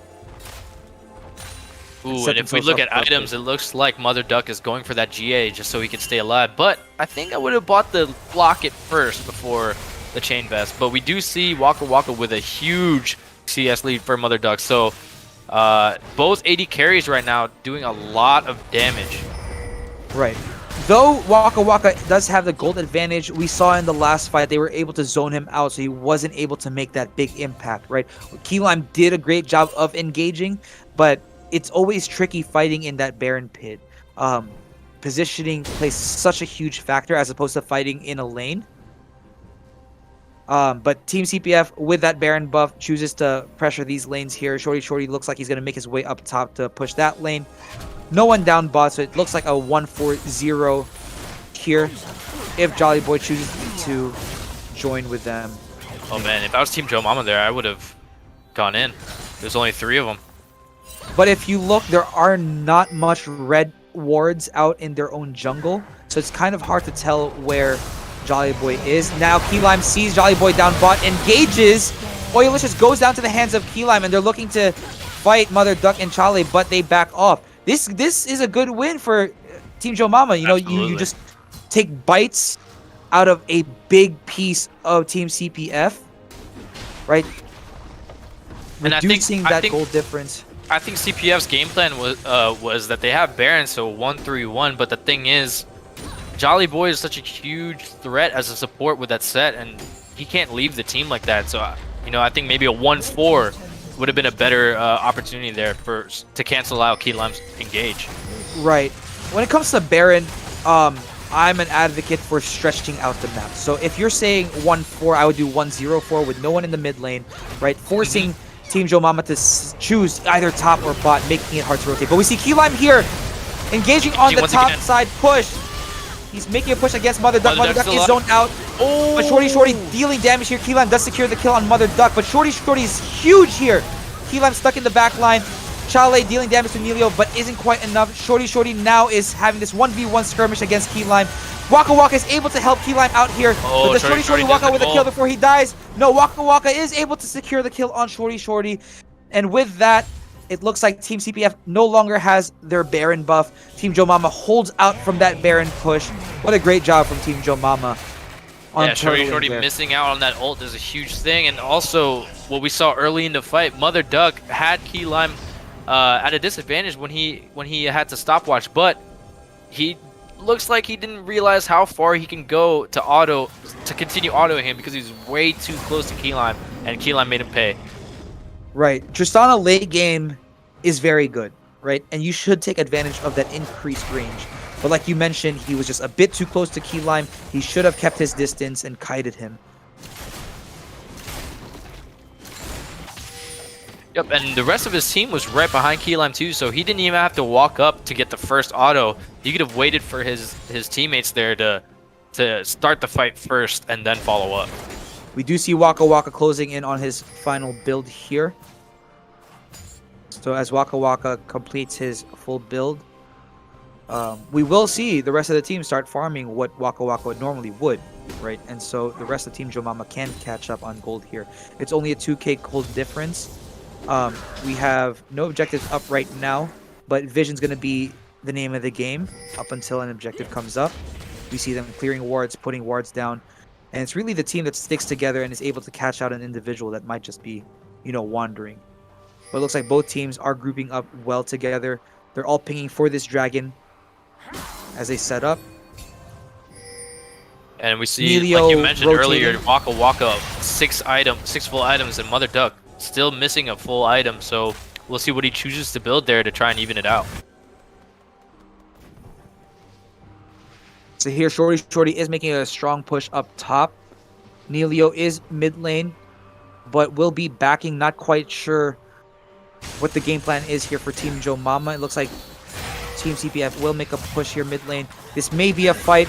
Not quite sure yet. Keylime is down closer to the bot side, so he isn't able to help.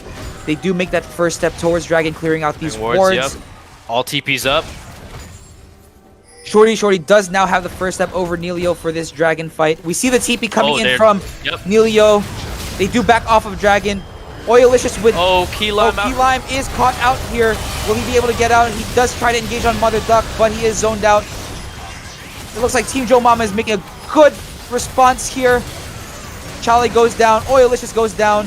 Keylime managing to stay alive here against Shorty and Mother Duck. Waka spends his ult to try and slow down Shorty. Shorty trying to deal as much damage as he can. Waka takes him down, but Mother Duck is able to take down Keylime. Both junglers down. This should go to Team JoeMomma. Mother Duck hovering like we were around saying here. earlier, CPF just fighting once again, 2 different fights. But Mother Duck trying to... jumping in a tad bit late. triggering that GA, but there is no getting out of this one. Mother Duck does go down. Not quite sure if that was a good call.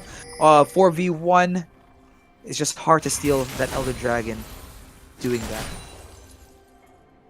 that. But you can argue it could have been worth the steal because that Elder Dragon with that execute is too strong. So all these team fights going one way or the other throughout the game, you know, CPF winning one fight, but then Team JoeMomma winning the next. That Elder Dragon is almost as if you're saying, hey, Team JoeMomma is going to win every team fight as long as they have that Elder Dragon buff now. That is very true, but as we see Waka Waka caught out here. He goes down to the hands of Oilicious. Charlie's looking to continue the fight, but it looks like they will get away. But talking about Elder Drag, Triss, you know, against that Leona, if he's stunned, can't do much to the dragon, right? The only damage he will be able to output is that W win. But it looks like Team CPF is going to capitalize on that kill on Waka Waka as they try and take Baron here. A very smart move on their part. Big Booey Ho a little bit late. Still in base here. But Shorty zoning out the rest of the team. Keylime engaging on Shorty, but Jolly Boy is here to support. A little bit of a split fight. Charlie throwing his axe across the wall. Keylime diving into Baron. So it's going to be a fight between junglers. Keylime has to flash out. Here. And Baron goes down for Team CPF. It's just a back and forth between these two teams. We saw the gold lead go into the favor of Team JoeMomma, but Waka Waka was caught out by Oilicious, and that resulted in the Baron going down. Now we see the 3K gold lead by Team CPF, and it looks like they're going to make this same push. Can Team JoeMomma make the same stand that they did earlier? Not quite sure. We're deep into the game now, where teams are starting to finalize their items and their builds. Oh my goodness. Big Booey Ho able to secure the kill on Oilicious because of that Elder Dragon, which CeeLoB did mention. So you are very correct. That is a huge buff. But Chale and Shorty trying to make a push here against Waka Waka. Mother Duck does deal some damage. The tower does go down. Keylime looking to engage here. Shorty caught a little lacking, but Mother Duck is kiting Keylime here. Waka Waka kills Shorty. Keylime engaging yet again, but Mother Duck isn't able to respond. Chale goes down. Keylime able to frontline that push. What a great response by Team JoeMomma, despite Team Charlie and the Pentakill Factory having that Baron buff. And again, like we keep saying, it's a lot of capitalizing on mistakes. This is a huge back and forth game. A lot of these fights going one way or the other, and you know this game can go to anyone at this point. Yeah, it's up for grabs, and you know it's nice to see that Team CPF did make the adjustment, but kudos to Team JoeMomma also for making the in-game adjustments to what Team CPF was doing. Right, we see Mother Duck caught out here. Keylime engaging on Mother Duck. Can Mother Duck get out of this one? Keylime looking to dive tower. Oh, good ult. Mother Duck does ult to save himself from dying there. Dying there would have been a big opportunity for Team JoeMomma to push. But Oilicious getting caught out. Spends Zanya's, but there's no getting out of this one. Trillion just standing and hovering over that as Waka Waka finalizes that kill. Looks like Team JoeMomma will make the push, which is a bit ironic. How Team CPF has Baron, yeah, Team JoeMomma is making the push here.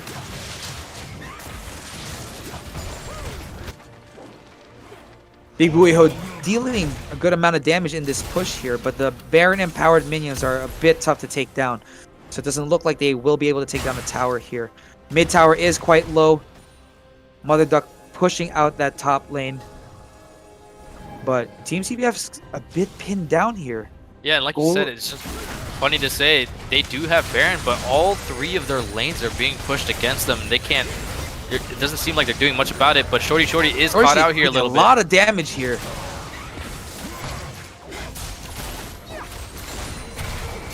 Waka Waka just deals so much damage at this point, right? Yeah, with 100% full build. If I'm Team JoeMomma, I'm looking to end the game because the moment that everyone else catches up in items, Waka Waka might become a non-factor. But we see that push here mid lane. Chale does throw his axe. Is he going to engage here? Big Booey Ho does drop her ulted turret. But it looks like no fight will go down here. Both teams just backing off. Oh, it looks like Team JoeMomma looking for a pick here. Team JoeMomma cleared wards here in the bottom side of the jungle. Keylime trying to engage. But Team CPF doing a great job of slowing him down in his pursuit. Waka Waka's one shot brings Oilicious down to 60% health. Looks like Key Lime needs to engage, but they take down Oilicious. Jolly Boy going Jolly Boy in the alone. back lane, all by himself. Shorty trying to follow up. They get the Nilio out. Charlie does peel off Trillion here, but Shorty looks like he's about to go down to the hands of Waka Waka. Key Lime here still disrupting the backline. Charlie trying to do whatever he can to reduce Key Lime's health. However, Waka Waka is ulting here, trying to secure a kill, at least dealing damage, making it very hard for Team CPF to respond. And again, it's those fighting different fights in the same fight happening over and over, and Team JoeMomma is going to make them pay for that with that. Dragon again coming up here with Team JoeMomma being there first. They aren't able to reset, so I'm not sure if Team CPF will capitalize on that. Big Buiho is low on mana. Key Lime quite low, but we already know the shields that Volley Bear gets. Nilio is trying to zone out Chale here. Waka Waka is low on mana as well. Big Buiho may not be an impact in this team fight. Here, but he's getting too much damage. He's taking so much damage here. Key Lime hops onto Jolly Boy. Jolly Boy looks like he's going to go down in the hands of Key Lime. We see the TP coming in on the side of Team CPF. We'll see who walks out with this Elder. Charlie is still up. It looks like they're both going for it. Charlie gets the Elder Dragon. This is huge. That is Team huge. JoeMomma dropping like flies. But Key here's Lime the just thing. trying to get out. Key Lime looks like he's gonna try and get to that base and push it, while But I don't think CPF it's might quite try and enough. base race. CPF with the Elder Dragon is going to be a scary matchup. CPF should be going top. Mother Duck should be going top. Key Lime looks like he's not making a committed decision here. He's still in bot lane. He didn't choose to push. He didn't choose to back. He's letting them really push the Nexus with no contest here. Yeah, I think Team Key Lime was CPF thinking about it. takes Elder Drag and takes game 2 in this What a exciting finish. series. What a great finish. game. It was just a back and forth between both teams. And with Team CPF making that adjustment, now this series is quite interesting. Going into game 3, it's really up for grabs between who goes into the championship round against SFC Telecom 1. Wow, that's one of the more exciting games in LAS so far. Actually, I was on the edge of my seat the entire game, right? It was back and forth. To be honest, that was my favorite game of the year. Right, lots of you guys have mentioned overzealous play, a lot of players overextending. But in the beginning there, CPF moving as a cohesive unit, right? And because of that, they were able to take a 3-0 Dragon lead. They were ahead in kill count. And then later on, you pointed out, Raph, their movement started to become a little bit more dispersed, right? And then, there's that one key moment where Key Lime stealing the Dragon, and then they capitalized on a lot of CPF's mistakes. But at the end of the day, I think the key moment, the key play there, if I was to pick a play of the game, it was when Chalet stole that Elder Dragon, right? Around the 46-minute mark. And from there, they pushed and they got to victory. I'm out of breath just talking about it. It was a really exciting game. So, CeeLo B, what do you think was the best thing that the CPF did in the beginning? Why were they able, other than, moving together? Was it their team comp, their strategy? What was it? I think, they sat down and after game 1, they said, hey, we need to sync up because a lot of things are happening at one time and we're not moving as a team or playing as a team. And the very beginning of game 2, it looked like they were all on the same page. I know my brother and I mentioned earlier that a lot of these fights were going like as one fight, have 2 fights happening at the same time, but if they clean that up, they could take game 3 away. Yeah, I mean, the gold count was pretty much even all the way down to the late game, right? And even though Team CPF had advantages here and there with the objectives, it's about the engagements. And Team JoeMomma had the better engagements for the most part.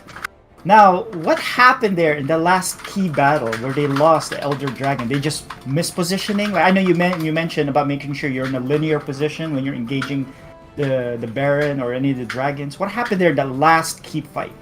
So, in that last fight, and I'm speaking from a jungler's perspective, right? It was up for grabs. Both junglers were in a position to take that Elder Dragon, but Chale, that focus, really to take that Elder Dragon, and the moment they slayed that Elder Dragon, we saw that buff take into effect, right? They were able to clean up Team JoeMomma. They were dropping like flies. And so if Key Lime had taken that Elder Dragon, then we would have seen the opposite, right? Team JoeMomma would have annihilated Team CPF. So that dragon was very crucial. What happens is in the late game, those small things really matter. Yeah, it's really the balance of this game came out in that one single moment. Because like you said, I mean, almost all of the towers were down already. So it's just a matter of just that one final push. And, you know, as Chalet with the play of the game there, getting that Elder Dragon, and what, 2 minutes later, the game was over. Right, it was really exciting. But let's take a quick breath here. I mean, that was such an exciting game. I always like to see an ace match, game number 3. But let's take a quick break. Let's watch a video from ANCOP and the reason why we're doing this tournament and the reason why we're having this fundraiser. And we'll be right back.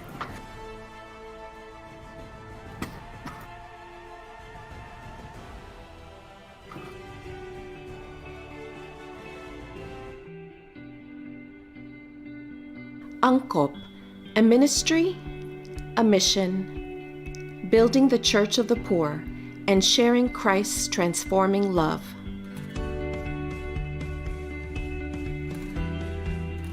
ANCOP is Couples for Christ, armed in carrying out its core values of pro-God, pro-family, pro-life, and pro-poor, with the key principle that Christ is the center of the work and must be proclaimed in word and in deed.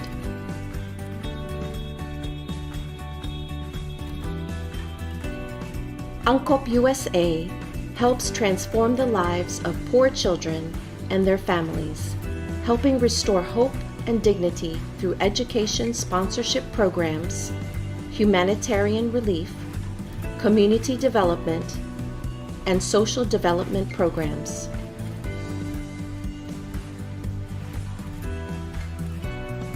ANCOP believes that education of the poor child and his family is key to poverty alleviation.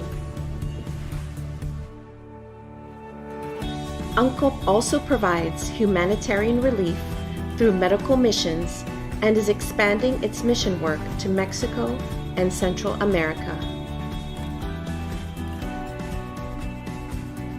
At the very end of our medical mission for San Mateo. So there was these 2 ladies that come to me, and one of them comes straight and says, "We have been waiting you guys for so long, and you guys are God life that we have been waiting for a very, very long time." My name is Augie. And Sharon De Leon. And we are ANCOP advocates from Virginia, USA. We love ANCOP because it equates to loving our neighbor. We love ANCOP because it's an opportunity and avenue for us to be like Christ to others. And loving our neighbor is our expression of our love for the Lord.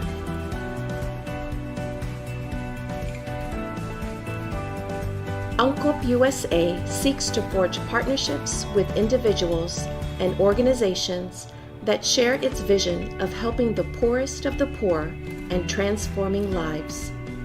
With ANCOP, you can demonstrate a tangible, long-lasting impact on the life of a child, their family, and ultimately their community.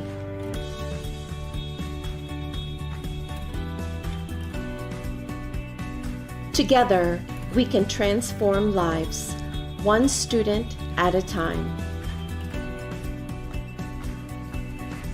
Sponsor a child today.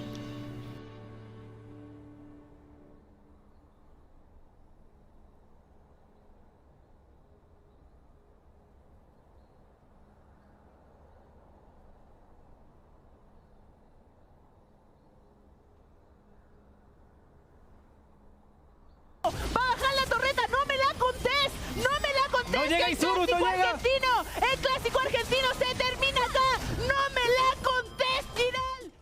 Still plenty of games left in most of those brackets, although by the end of the month, they will be all finished up and champions crowned for all those regions.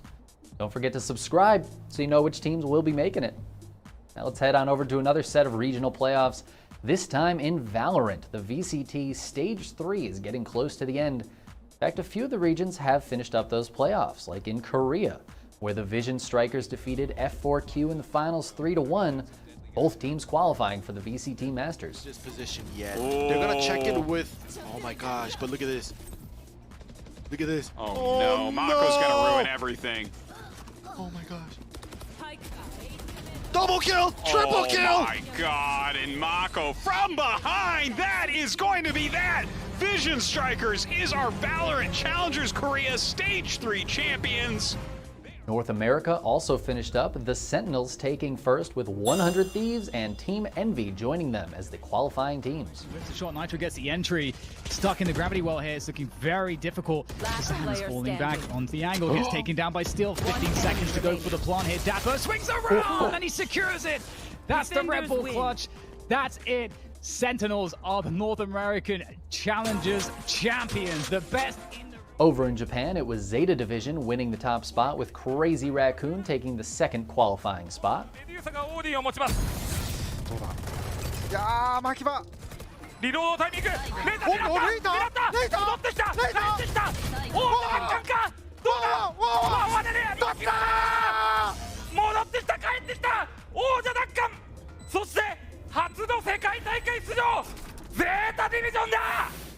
Southeast Asia has 16 teams in the playoffs, so they're working through a group stage before heading into the final bracket. Rocking a hard place, almost winning the fight versus Float, but he's going to get it at the end. 3 versus 3, the plant is on default. Quay pushing on in, he's got the Vandal in hand, and as they find the trade here, at least Rainy does shut Pinocchio's out. No more flashes up online. He finds a second here, Rainy, and Rainy confirms around the series, and what a comeback, the best comeback we've had so far here at the C Challengers group stages. CBT sweep the series 2-0 at the final round of regulation. And in Brazil, they have it narrowed down to the top 6 teams as the playoffs continue this week. Messi mais uma vez! 5 contra 3, tentativa de domínio. O Messi não quer saber de conversa, não. Ele não quer mais prorrogação. Ele tá cansado de tentar garantir essas kills, esses clutches, essas situações brabíssimas. Tá jogando muito o jogador da equipe da Van. Chase e pancada num 5 contra 2 que eles precisam buscar. Vai pro show! Com muita calma, vem o ultimate, olha só o Chase, conseguiu, o flat chega, sobra somente o jogador, eliminado 18-10. And finally, the EMEA region has a long double elimination bracket, so still quite a few rounds left before they're all finished up. Tom, I think it's fair to say, pretty tough clutch of Vitez. But a 3K now on the board. This man does not want to end it here. He has something more to say about Turkish Valorant, and let's see what or how this story is going to end. 2 kills left to find. One is a Marshall on Yampy, the other Cryptics with a Vandal in hand. Time is aplenty. Mitez creeping his way through spawn, could now be coming from any angle. Team Liquid want to spot him out. But it's going to be a fight with Yampy, and Yampy spotted him there. That's the info to play with. And who takes that angle? Marshall headshot to finish it. Still another week left for a few of those regions as well as Latin America, and then all of the qualifying teams will get ready to head to Berlin for the VCT Masters. Now on to Overwatch, where the Australian contenders began this week. Coming out here from August, if Quartz can build up a shatter here, the wall comes down, separates Quartz from the rest of his team, but they've built a little bit of an awkward situation, and both the DPS lose their life there, are they? Oh, Kev. I think it's done. This is it. This is a full wipe. Yeah, they've lost absolutely nobody. It's going to be a 3-0 here. I'm pretty sure Luki G will try and save the situation. I wouldn't be surprised if we got cancelled on the sky here. Billy even drops the flux. They'll get a kill, but look where the payload is. We got Dunzo. It's a celebration, Shatter, and celebrations to be had around. Contenders Korea continued through their group stage this week. Because they're winning so hard. They're like, hey, someone got to get that? And M3's like, it'll be me, I guess. Why not? No medal management on this team. It's all boots on the ground. T1 are all business today. There's, I mean, look at that pulse bomb and protect as well. Nano boost up in the sky. Zest on 2 health, still in the dogfight. No mercy in the pocket, so he will go down, although with his own nano boost running 0.7 of a meter. Okay, there it is. For there goodness sake. And in the Overwatch League, they finished up the group stage and narrowed down the Countdown Cup to the top 4. Doing a fantastic job of bullying them, getting them off the respawn. Is anyone even close? They have a Tracer hiding behind. Nice, just manages to get onto the point. The rally is popped. The Defiant look like they're out of it. Can anyone touch this one? Anson J forced to just walk forwards, but he goes down. One at a time, they are toppled, the Atlanta Reign. They say it's not your territory. At the end of the day, they are the ones who want to be going to Hawaii. The overtime still going. It's desperation for the Toronto Defiant. You can see them drastically making the switches in the spawn door for even a chance to try and touch, but it's not going to be enough. GG's in the chat. A hard-fought victory there from the Toronto Defiant. Onto the barrage, though. EMP comes out. I believe it's going to be a solo EMP onto EQO, just covered up by the Discord orb, and they manage to find the eliminations. Could this be it right here? Could this be the end? Mono is hacked. He gets sent sailing off the side of the map with a whip shot. Creative. The peel comes through, and he absolutely just kicks Carpe right in the chin. The OT will bleed away, and the Fusion will not be able to extend this any further. The Soul Dynasty will close out this. The tournament weekend is coming up to find a winner for that Countdown Cup. And now let's check out Rainbow Six Siege, where the Benelux League finished up this week. De Nate die diep zal vliegen, maar Prano die is nog altijd veilig. En dat is Lucania niet. Nee, inderdaad. Lucania is gevallen aan de bullets hier van Astro. Joom zal dan op zoek moeten gaan, maar ik denk dat het al een beetje gespeeld is hier, Tjadrik. 2 mensen aan de zijde van 4 Elements moeten het nu gaan oplossen. Het is matchpoint, mappoint, het is tournament point. En gaat Joom hier nog iets voor tegen kunnen doen? Dat is de vraag. Nee, het is Prano die hier een double kill weet te krijgen. Het is Astro met de laatste kill en Gamma Gaming. Gamma Gaming able to take first place there and get seeded into the next European Challenger League season. Alright, it's time now to head into our final game. Although I can't help but feel like something is missing. Anyways, on to some StarCraft to finish this up for the day. The DreamHack Masters fall season finished in both North America and Europe this week. To block this from happening, and it's actually gonna work! And now Scarlet in a lot of trouble as the drones are not gonna do anything! Just the one Zealot, he's fighting! He's Vegeta up in there, hold the door! Hold the door! Cats, you're this. Can he hold the door though? I mean, the other Zealot is trapped on the other side of the map. The drones are trying to stack up to try and do damage all at once, and it's actually working. Beautiful moves here from Scarlet, but they're actually gonna dislodge her own Zerglings from doing enough damage. This will fall, but not before Neep can start re-walling this off. This is an awkward. How often do we get to see this? Oh boy, here we go. The drones do get through. They're in fisticuffs with the probes, getting those tasers and lasers, but the shield battery's done, Cats. And the Zealot and Adept are gonna munch and crunch their way through this fiesta. Get the check. It's time to go. GG. Neeb is the North American Grand Final champion. And Lings over here for Cyril to defend. He's pushing Clem back off of Creep. The Widowmine's gonna look for connections. The splits. The splits are so strong right there. Yeah, he's got so much. There's only a handful of Banelings. Look at that target fire. 1 down, 2 down. It's just Mutas versus Marines. And Clem steamrolls through this army. GG, well played is called. And Clem is your DreamHack Summer European champion.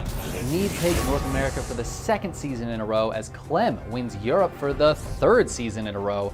Fantastic performances all around as the top players from all regions will be heading into the season finals next month.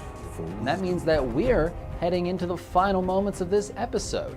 So if you liked it and want to see more, hit those like and subscribe buttons. We're here every week with all of your favorite esports results. As always, I've been the Chicken Man here at the Sidestorm Esports Network, and I'll see you next time.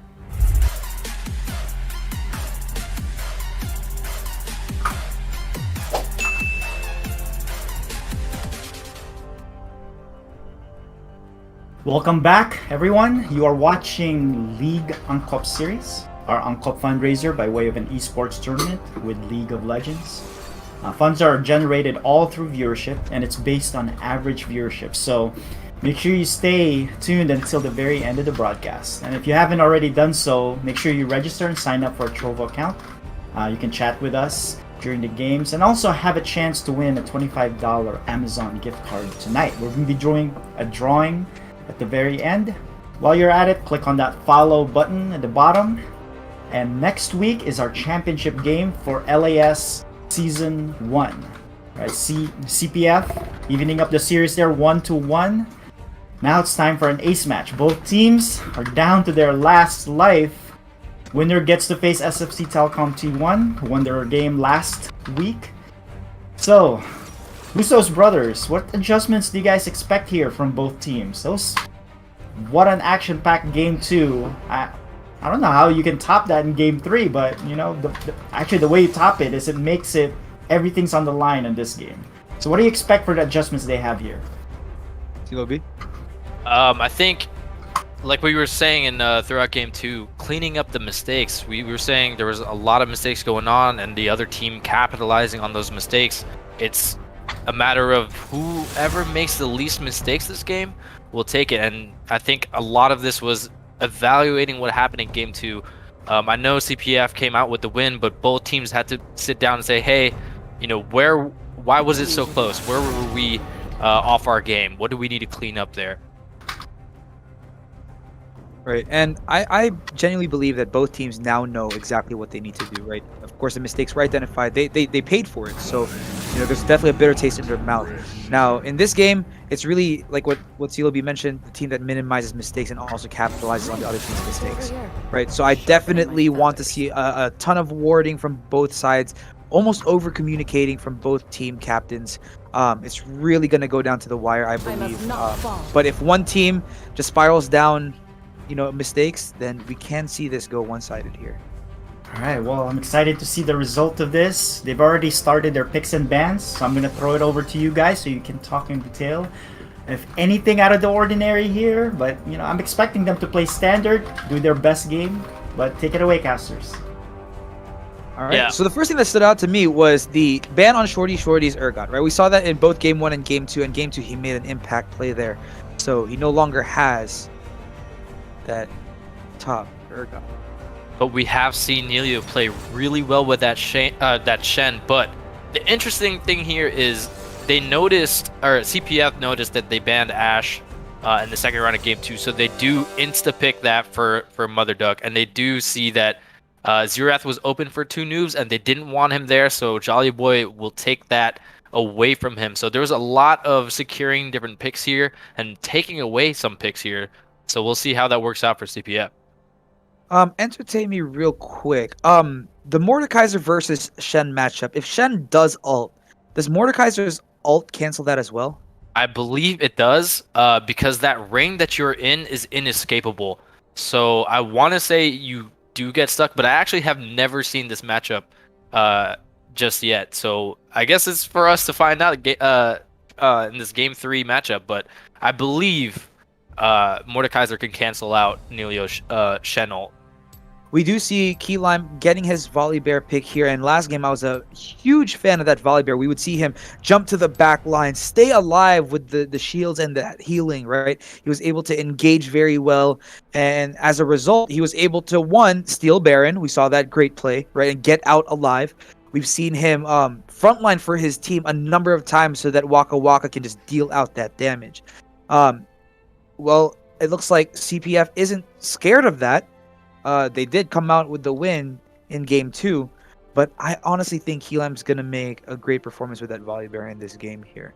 Now, the Nocturne against with Chale there, it looks like Chale's just playing a plethora of different champions, right? We really don't know what to expect, in my opinion, but a Nocturne pick is always a very strong one that can pick out, you know, the Heim, the Varus, the Lux, right? He can just go straight in for them. Yeah, and we've seen actually Chale play Nocturne the last week of regular season, and it was crazy playmaking from Chale. So the fact that he was able to get that Nocturne can make these plays from cross map ult, not really cross map, but like distance ganks. So it's giving Chale a bigger opportunity to make those plays in those lanes, and we'll see how he executes that in Game 3 here. Right. And so for our viewers, I have a little questionnaire for you guys. 3 questions, right? Drop it in the chat. Number 1, drop your summoner name in League so we can add you and we can play some games after this season is done, right? We'll prepare for the next season. Number 2, drop your pick as to which team will win Game 3. And then on number 3, drop who your player of the game is so far.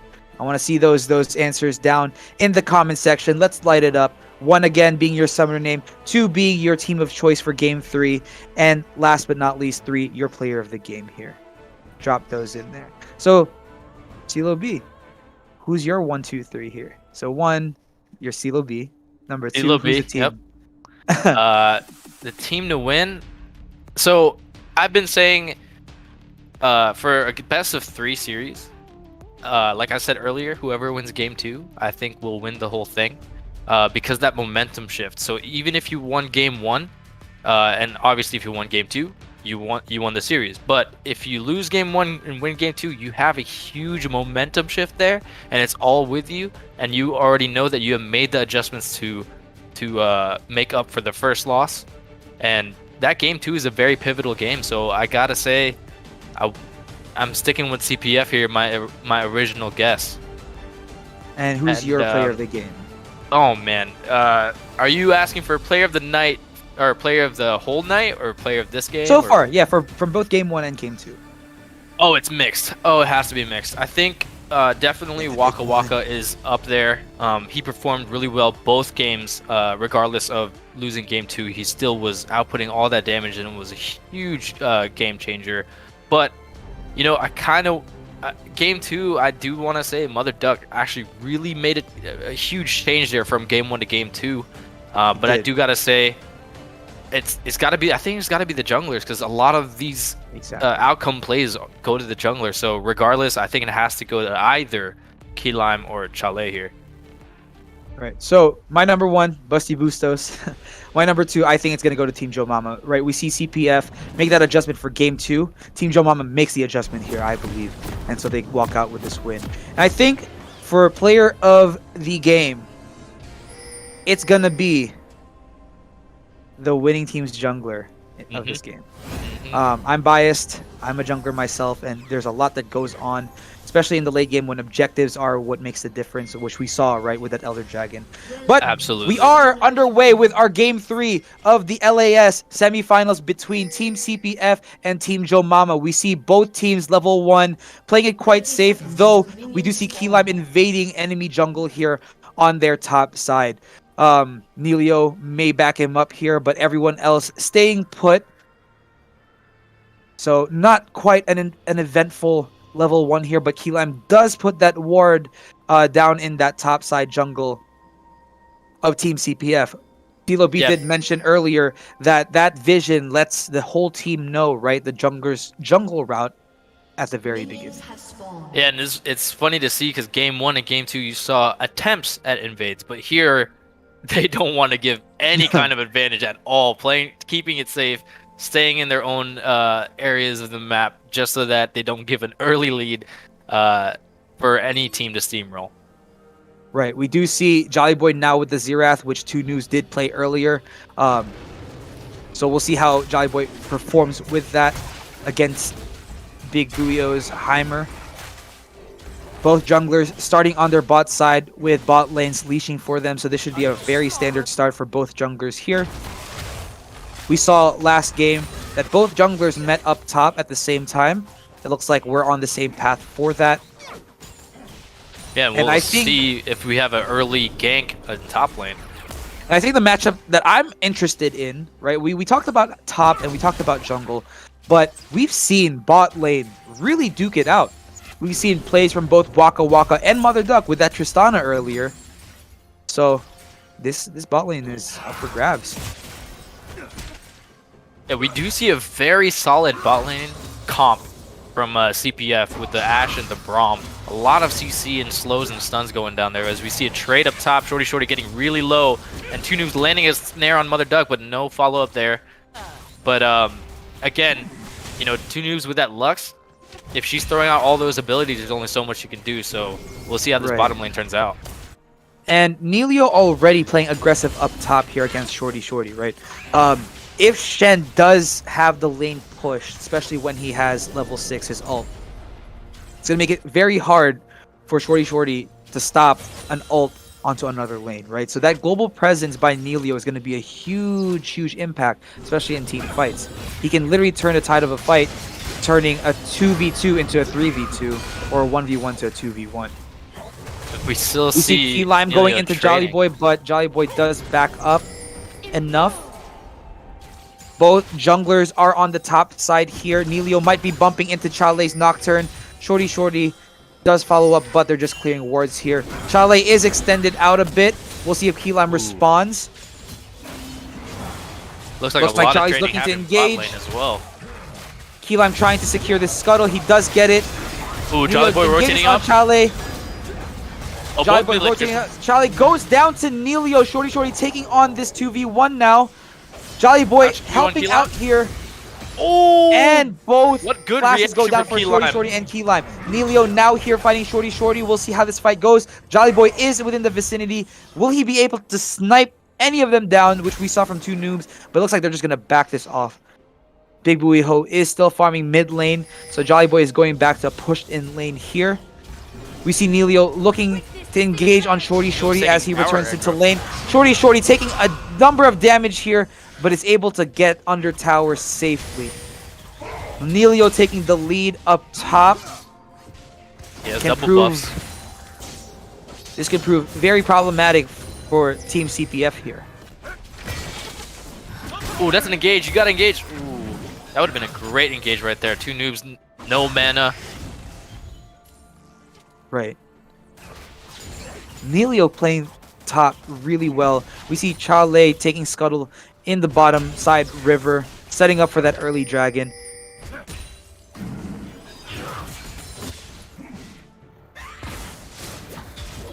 And nothing much going on so far. Top lane is pushed in.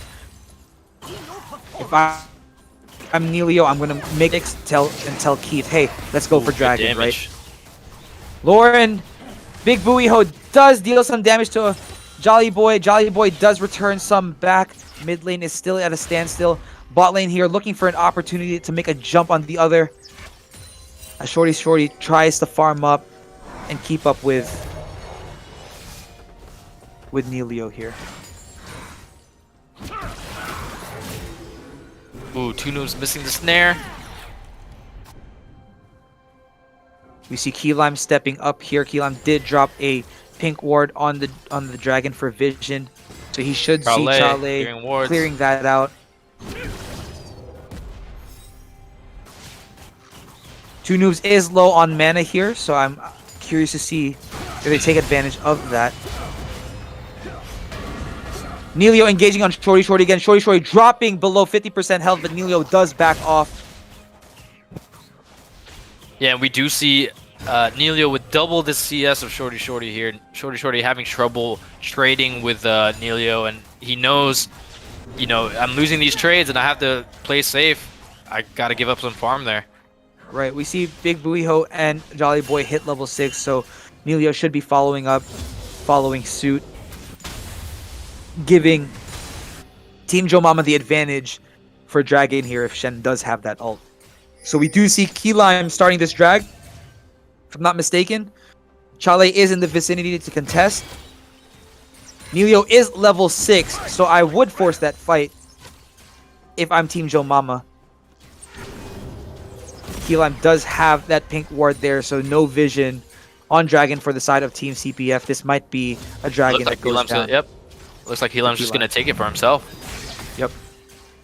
Nelio is gonna back, so he's able to reset, buy some items, and if Chale does contest that Shen ult, looks like Mother Duck spent heal here, trying to get away from Waka Waka's poke. Key Lime does have this dragon uncontested. Looks like it will go down to the side of Team JoeMomma here. First dragon. So far, looking like a good start for Team JoeMomma. Get that first blood and first dragon. Exactly. But like what we saw last game, right? This can go back and forth depending on the mistakes that are made, one, and how each team capitalizes on each other's mistakes. I will say Chale's doing a great job of clearing his jungle camps. He's already gotten his blue buff, cleared out his bottom side jungle, so he does have the option to gank here or proceed to top side to clear out his jungle and gank top. Really up to him, but it looks like he's going to make his way down for a gank here. Ooh, he is level 5, so he doesn't have level 6. Here he comes. Chale in for a bottom side gank. Two noobs with no mana. Does miss there. Looks like he'll just back off. Would have been a great opportunity to gank. Shorty engaging on Nelio here. Shorty level 7 to Nelio's level 6.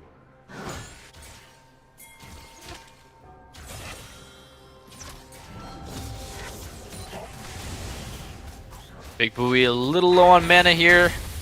She Looks needs to look Jolly to reset. Boy will make a push here mid lane. Big Buoy will have to back here to reset, like you mentioned. Ooh, good ult. Follow up ult from Ash. There it is. Ooh! Like you mentioned, this bot lane, right, with Mother Duck making plays, we see that same thing with Ash. Great engaged by Neozone and Mother Duck's follow up with that ult. You're gonna back to reset here. Yep, and they were punishing two noobs for being there with no mana and having not backed. Good opportunity for them to capitalize on. Joe left the farm on his own.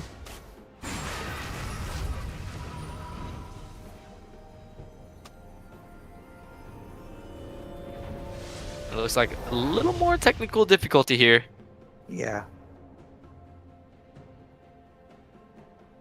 Right. We do see Chale backing in his own jungle, but it looks like Discord is acting up for our teams here. So as we take a pause, I'm going to give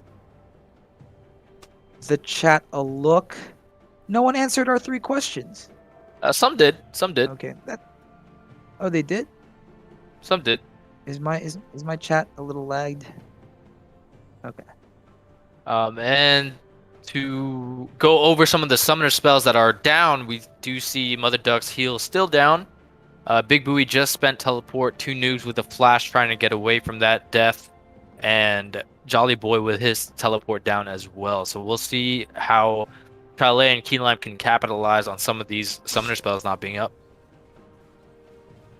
And if you take a look at the map right now around the Rift Herald, we do see a number of wards for Team CPF. It looks like they will make a play for that Rift Herald.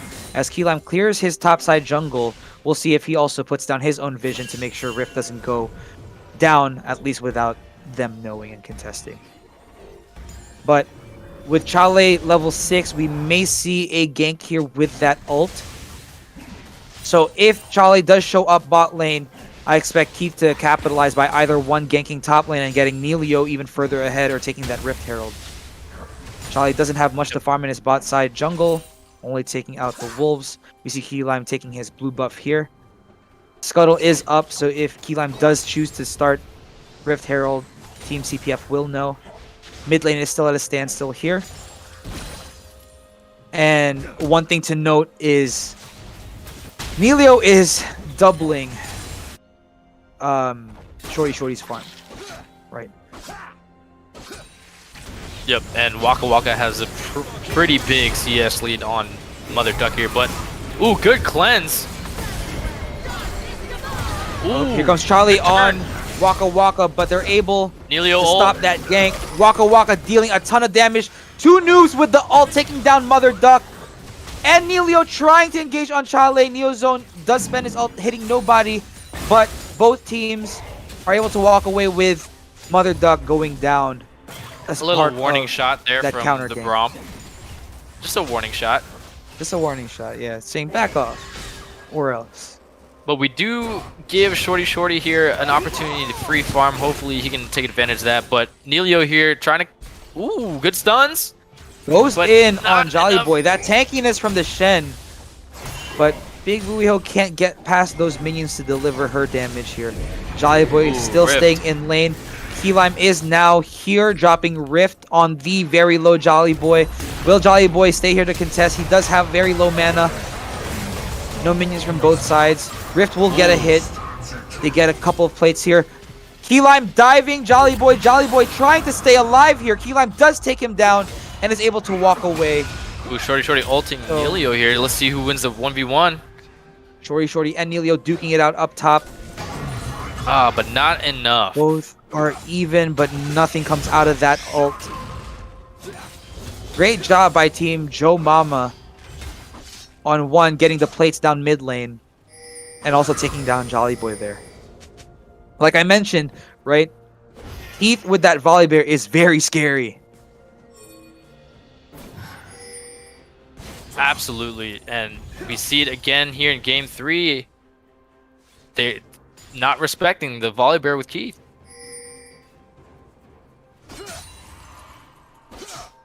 Dragon should be coming up soon, so we should see some wards coming down there.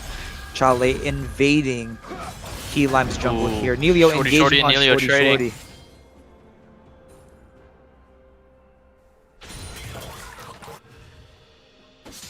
And we do see a lot of red wards down there by Dragon, so Charlie and the Pentakill Factory here have some good vision on that Dragon. Let's see if they try and take that, but bot lane has prio for the side of Team JoeMomma. Waka Waka just poking them down, dealing a number of damage. Chale is in the vicinity to gank here. Looks like he will gank on Waka Waka. Neozone does engage onto Noobs. Chale trying to finish up Waka Waka, but oh, I'm a little frozen here. Waka Waka gets away. Keylime fighting Mother Duck here, but it doesn't look like Mother Duck will be able to get away unless Neozone does step in to try and peel here. Waka Waka re-engage. Mother Duck goes down to Waka Waka. Neozone will go down also to Keyline. Looks like this drag will go to Team JoeMomma here. Training in the field. Turret plating will soon fall. Like I mentioned, I think Team JoeMomma really figured out their mistakes right from game 2, and they really polished and refined their playstyle as a team. Looks like they're really working it's almost orchestrated, right? These ganks down bot, taking the objective right after with the dragons here. Well done. Yeah, and I gotta say, I think Team JoeMomma did a great job in the banning phase, because you're now forcing Shorty and Jolly Boy to play some not really comfort picks for them, and you're forcing them to play these champions that they're not so experienced with, so you're taking advantage of their own comfort picks, even though CPF trying to steal that Xerath away from 2 noobs. Exactly.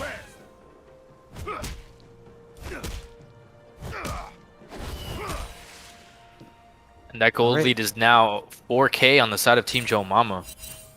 We do see a bit of a quiet phase here, but it looks like Team JoeMomma is looking to engage. Keylime is in the area to make a bot lane engage. Their tower is low, so Team JoeMomma may make a push here.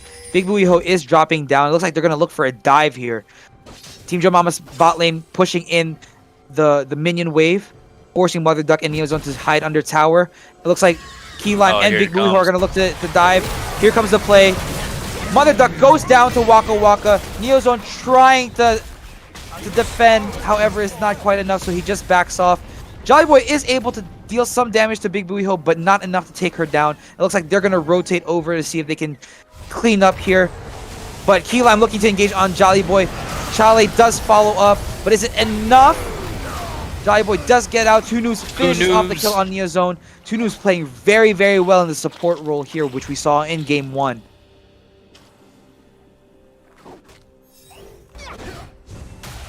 So overall, that dive was successful. Pretty clean dive right there. And like I mentioned, it was so well orchestrated. You saw Keylime and Big Buiho being patient in that bush, right? Trusting that Waka Waka and 2 noobs would push that lane well enough for them to dive. And here we see Shorty engaging on Nelio. And Charlie backing him up once this ult is over. We see Charlie here with the fear. Nelio taking all this damage, and it goes down to Chale there. They definitely need something here, and that was exactly what they were looking for. Red team's turret has been destroyed. We see a 6K Now gold that is lead 2 here. towers down. Right. I still don't think, I think it's still too early to call it a game, but Team JoeMomma really doing a good job so far. Yeah, now they have a lot of map pressure with both mid and bot lane towers being down.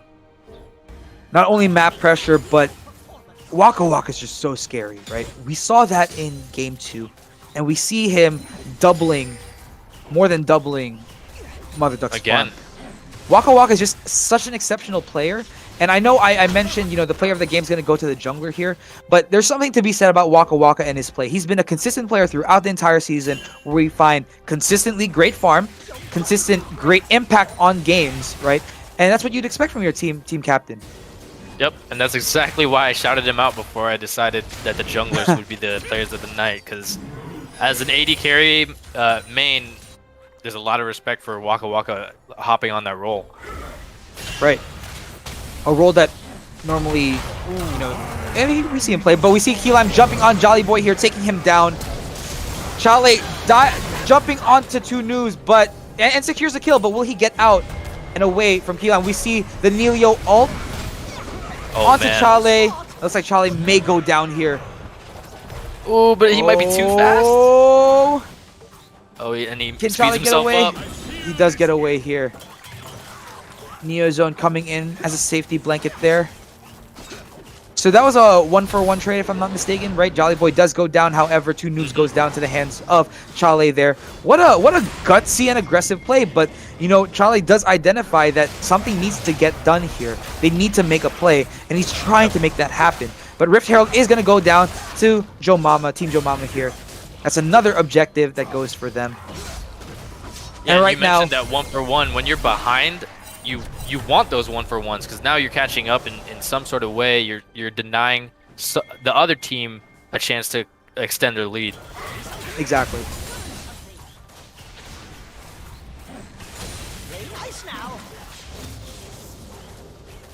All right, so Dragon's coming up. We'll see how each team prepares for that. They are clearing wards, putting down their own wards here. Chale is in the bot side jungle, so is Keylime. Both teams looking to go for this drag. But if you look at all the vision that's down there, I think the vision goes is in favor of Team JoeMomma. Team JoeMomma, yep. But we do see Nelio no ult or TP. Shorty does have his TP, so if he does need to, he can help in that dragon fight. But Nelio will be stuck there top lane. If I'm Team CPF, I will give away top tower for this dragon, right? Because I'm also thinking that if Shorty does TP down and they fight, they can extend, they can catch up on kills. But we see Chale engaging on Big Booey Ho, with Jolly Boy finishing that kill off with his very own ult. Here's a fight, both on top and by Dragon. Does Neozone go down? No, he does not. He puts his shield up, but will it be enough? Waka Waka close, finishes him off. And Team JoeMomma now has Dragon at their hands. It looks like Chale is going to make top pay for this Dragon. Nelio and Shorty duking it out here. Nelio doing a good job of stopping Shorty from TPing, but Nelio is quite low. Chale is following up. Will they dive here? No, they will not. But if I'm Chale, I'm pushing this lane hard, right? Making sure that Dragon doesn't go without a cost here. So it looks like they're going to try and take this top tower. Yep.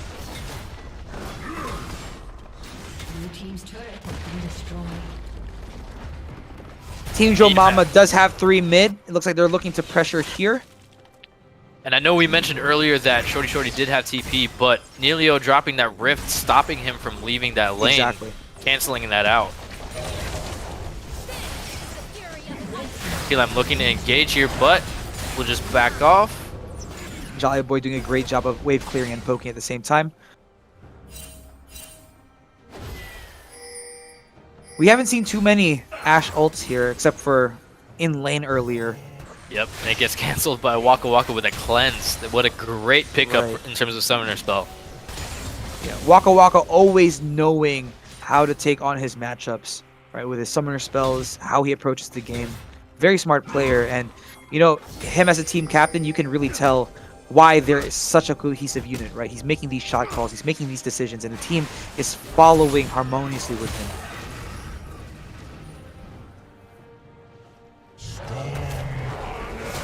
We do see wards going down on Baron's side. CPF making sure they won't lose that objective. Shorty looking to fight Nelio. Here's a skirmish Chale with the gank here. Nelio looks like he's going to go down, does spend flash. Shorty flashes in, Chale securing the kill on Nelio here. It looks like they're going to be able to shut him down. And honestly, if I'm Team JoeMomma, I'm going to start to get concerned, right? Now it's 10-5 instead of the, what was it, 9-1 earlier? It was like 9-2, 9-3 9-2, earlier. Yep. Right? So, like what CeeLo B mentioned, you want to take the 1-for-1s. And here comes Chale going in on Good Tunu's spell 1 cup. shield. And Great like spell that, shield there. they are closing the kill count here, but the goal difference is still quite... Ooh, but Mother Duck. Mother Duck taking in damage. Big Buoy Ho takes down Mother Duck. Mother Duck. His heal wasn't up A yet. little too long under that damage. Does Chale catch up to Big Buoy Ho here? We see the Nelio ult. Key Lime going into engage. Chale does flash out, but he gets caught out by Key Lime. Jolly Boy tries to throw what he can, but it's not enough for Chale to get out. Big Buoy Ho walks out with a kill on Chale. And that's 2 kills for Big Buoy Ho. 1v1 Waka Waka. We're taking tower damage.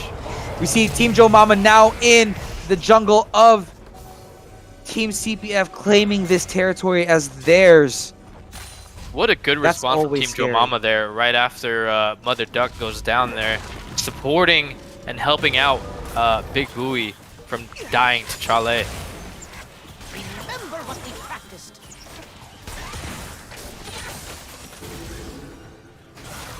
Team JoeMomma being in their jungle, right, puts so much pressure on the entire team because 1, that's denying Chale a farm. 2, it stops you from walking in your own jungle because at any point you can be jumped. So Vision's gonna be pretty hard to put down here for Team CPF. But if I'm Team CPF, I'm looking to fight here just because I've been able to back what they're and about to do. reset. Looks like Chale is looking to take out 2 Noobs, but Key Lime is so big. Oh, Jolly Boy does finish that kill. Do they get out? It looks like the rest of the team does get out, but 2 Noobs does go down to the hands of Jolly Boy there. Great engage by Chale. Yep, these small Again, little pickups are going to help them come back. Right, these 1-for-1s or these small 1 kills at a time is going to surmount to something. We see now the kill lead to be just 5, when earlier it was much larger. But the dragon count is a huge discrepancy. Is still, right, and we see also that gold lead, right? The 6K gold lead.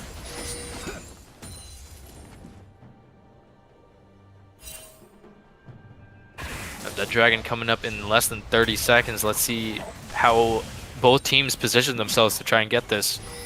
Both teams, top laners do have their TP. teleports up, but Nelio does have Prio as he's pushing in top lane, making it very, very hard for Shorty to make a decision whether or not to support his team or to clear out that top wave.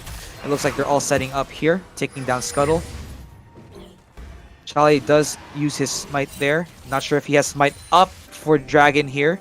He will. He does. Yep. He will it is have coming it. up soon.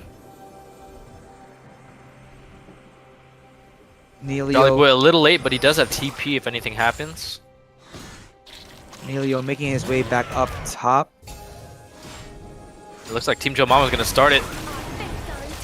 Team Chale Charlie and the Pentakill Factory a little bit late on their rotate here. Charlie's the only one that's showing up, but he cannot contest it by himself. Yeah, it looked like they didn't want to commit to that fight. Right. The lack of commitment is the pitfall we saw in game 1, right? And we see a glimpse of that here. Ooh, missed ult by Waka Waka. That's an And with that opportunity. missed ult, Chale goes There it in. is. We see the Ashe ult in here. Keylime is able to frontline all that Ooh, damage. good ult. So the team has to go back. Keylime is just taking all this damage as he takes down Mother Duck. Neozone will go down to the hands of Keylime as well. Keylime, such an impact player. So tanky, yet can deal damage. Team CPF doesn't have an answer. He's engaging on Jolly Boy here. Nelio follows up and secures the kill. Chale is just trying to get away, but 2 Noobs secures that kill with that Lux ult. It looks like Team JoeMomma will just make their march down their Nexus again.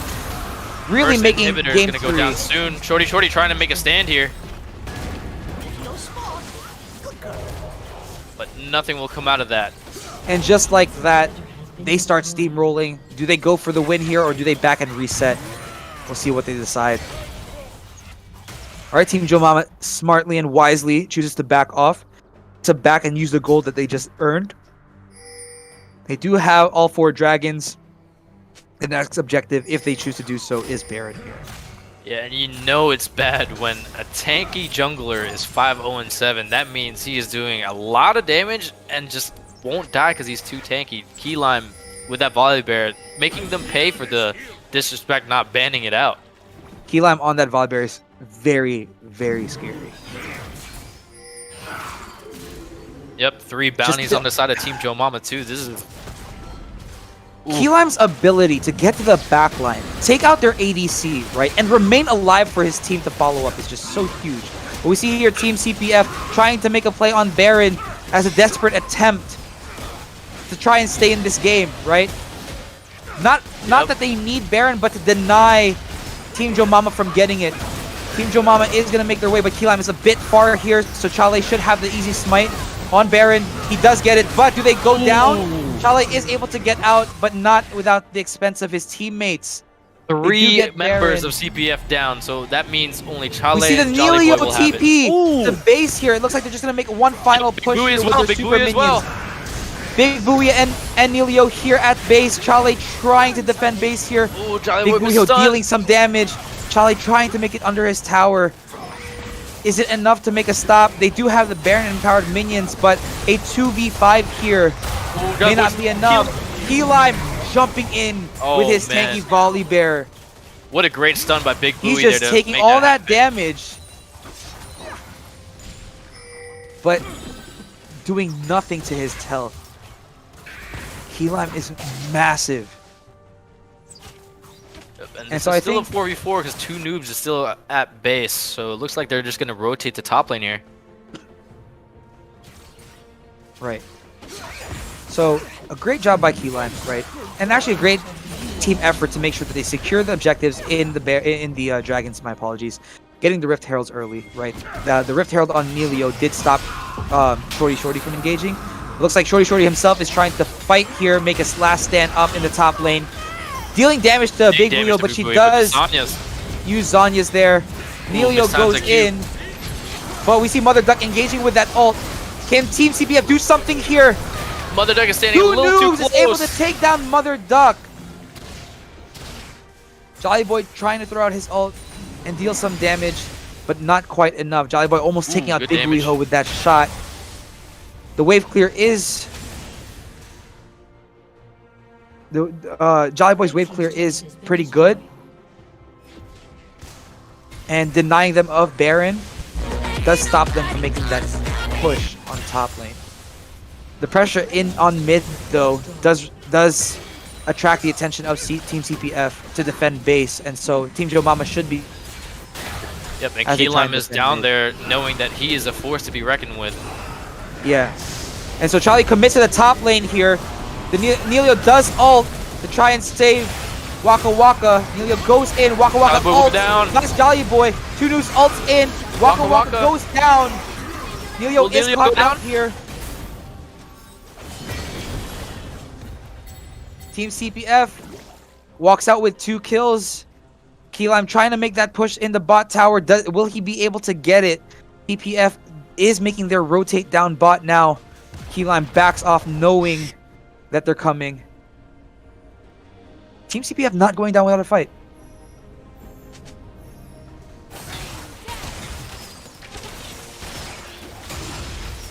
So we saw last game, right? The power of the Elder Dragon.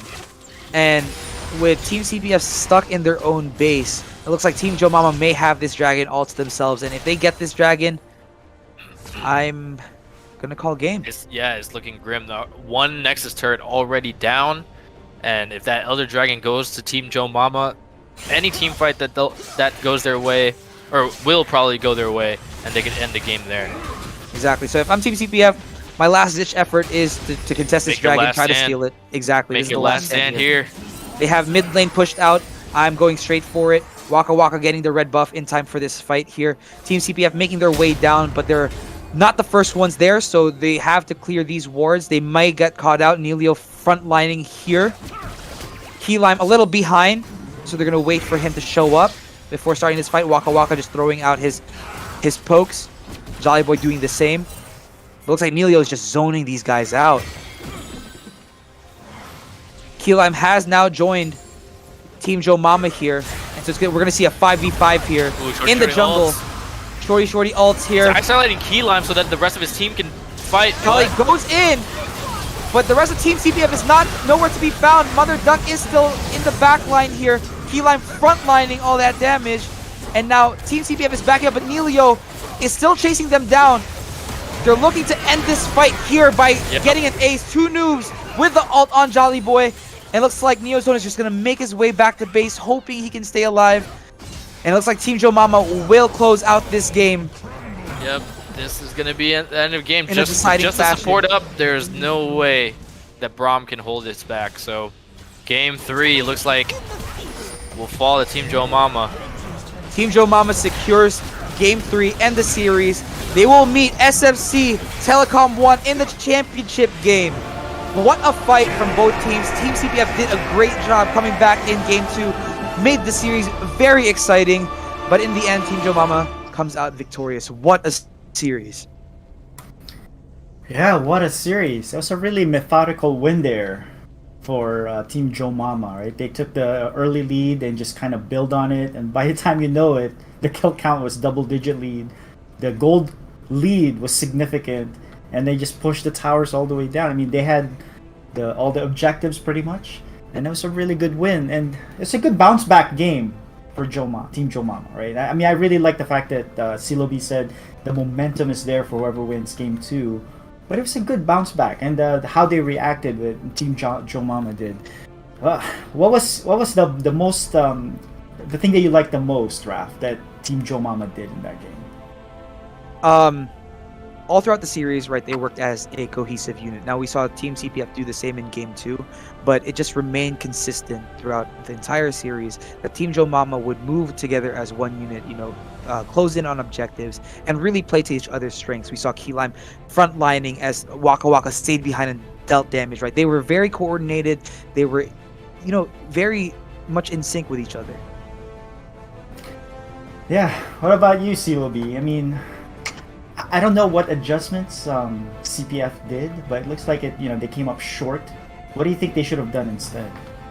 I think, again, like I said earlier, I think it still goes down to comfort picks. I know Shorty got banned out with the Urgot, and I know Jolly Boy can play a better champion than he is with Xerath, but I know that he tried to take it away from 2 noobs, but 2 noobs still had Lux and is very good with Lux there.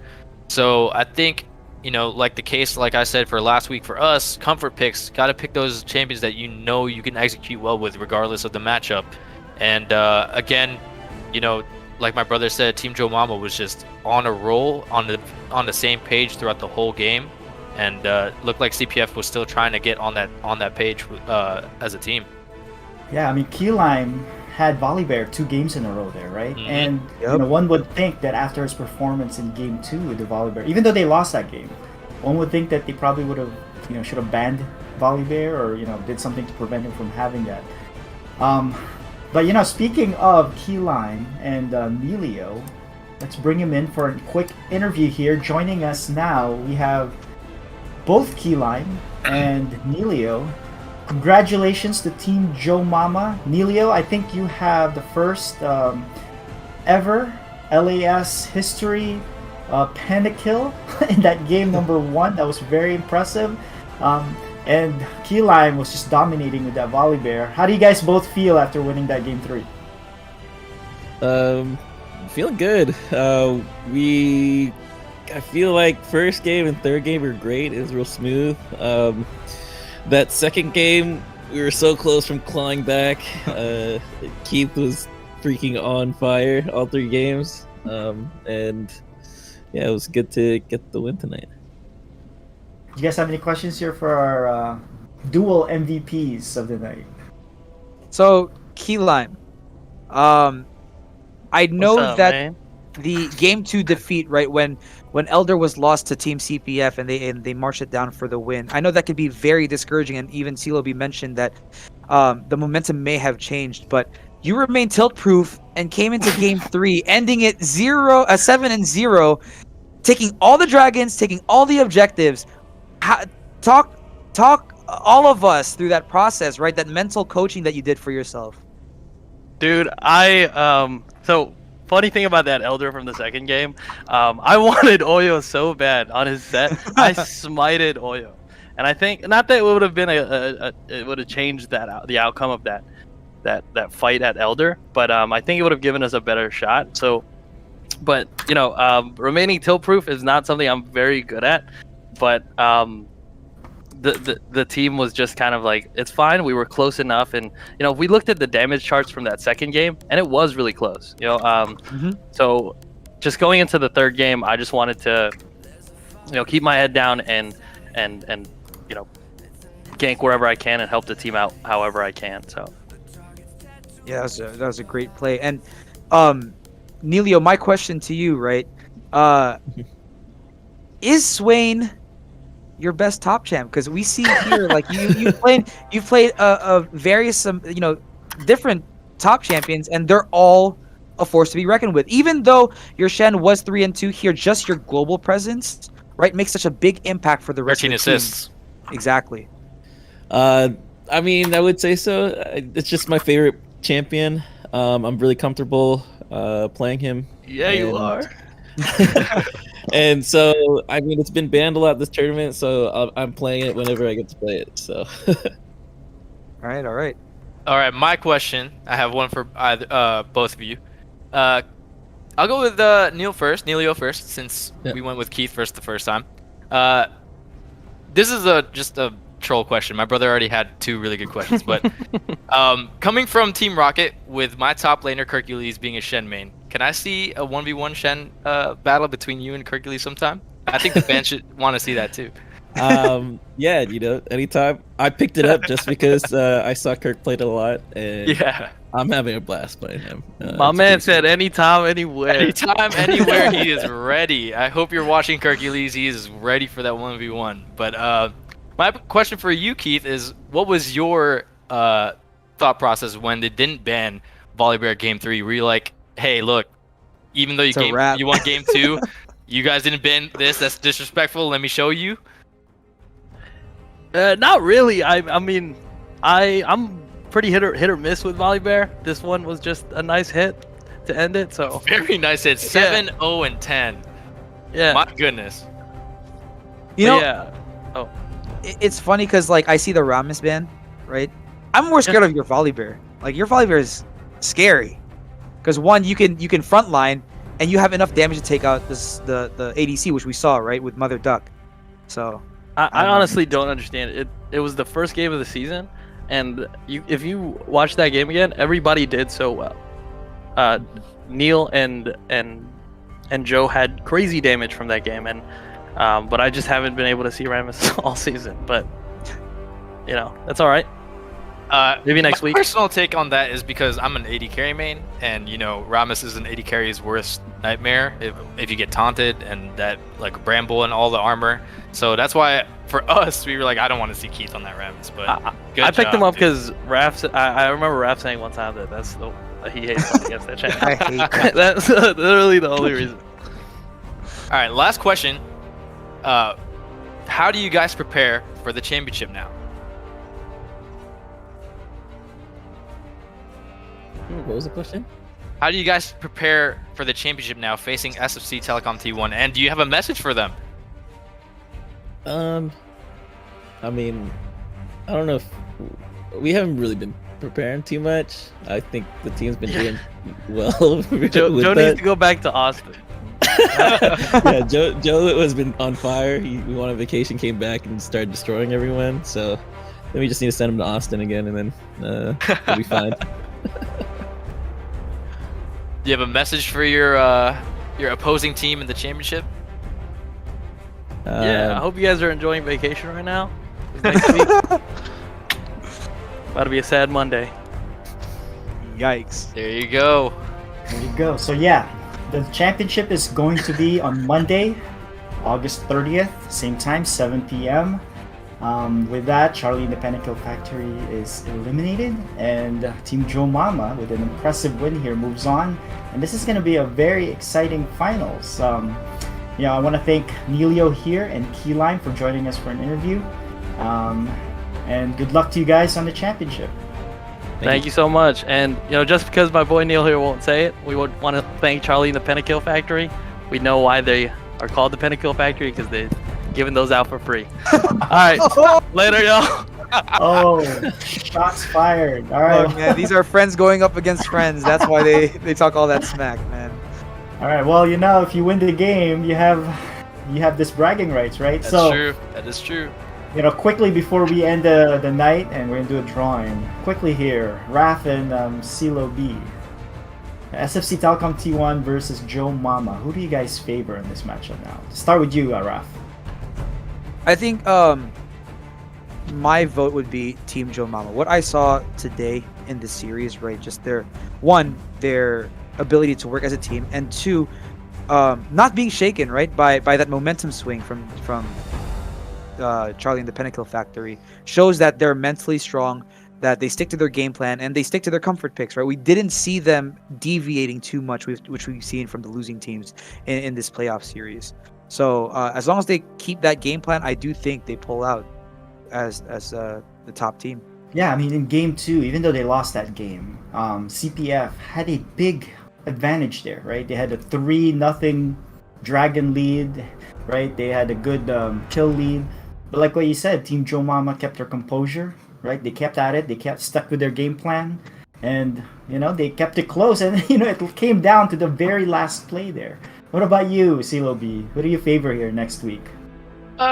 Just to make it exciting, I'll say SFC Telecom T1, especially just because Team Rocket just lost to them.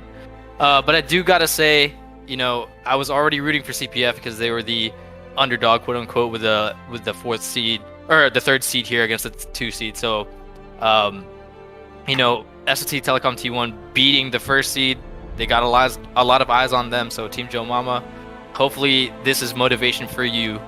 I am telling you guys that my vote is with SFC Telecom T1. Right. One thing I do want to note, right, and I think it's noteworthy, is that Team JoeMomma, I did follow a bit of their progress since the beginning of the season, right? We did see 2 Noobs 1 Cup up top, right? They did a lot of adjustments. They had some players that got better throughout the season, and I do want to give a shout out to 2 Noobs 1 Cup. I think if there was an award for it, he wins most improved player of the entire season. We've seen him perform up top, make that switch out into the support role, and we saw how much of an impact he made, right, with both the Lux and what was his other support? Xerath, yeah. Yeah, maybe in the future seasons we start distributing some individual awards and accolades and such. So something to look forward to in the future. But before we end tonight, before we do our drawing, I just want to thank our casters here, the Bustos brothers. Like I wanted to say, you guys were really operated well together, right? And I guess it's no surprise because you guys are brothers and you guys worked well together. And I really enjoyed your cast, so thanks again. And notice we were matching. We're all on the same page here. We're all on the same page here. Same page, yeah. And so before we let you go, any shout outs, CeeLo B, before we end the night? Against all the viewers, and I gotta shout my team out, Team Rocket. I know it was a disappointing loss last week, but hey, we all went to KBBQ Saturday and bonded and stuff. So, at least we still got that synergy down. So if next season we're back at it again, we're gonna make a run for that championship. So shout out to Team Rocket. Miss you guys, and let's play again come this future. Raph, any final thoughts, final words here, and shout outs? Shout out, it's been a long season, our pilot season, right? And you guys have remained loyal, have supported us all throughout, and we have one more game next Monday, championship. Bring yourselves, bring your friends. Let's make this one for the books. Yes, definitely. So thanks again for our casters here. And before we end the night, for our $25 Amazon gift card drawing, I want to give a quick shout out to the sponsor who made the gift card drawing possible, Lenexus. We're going to play a quick video. It's really going to be a really quick one for an ad for Lenexus, and then we're going to be doing a drawing. So stay tuned.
right, thanks again to La Nexus. And we're gonna be doing our drawing here, so I'm gonna let's turn it over to production to show our unbiased, unscripted drawing here. Like I said, everybody is eligible to win except for myself and KJ Freedom here in production. And there are all the lists right there. And KJ, go ahead and spin that wheel.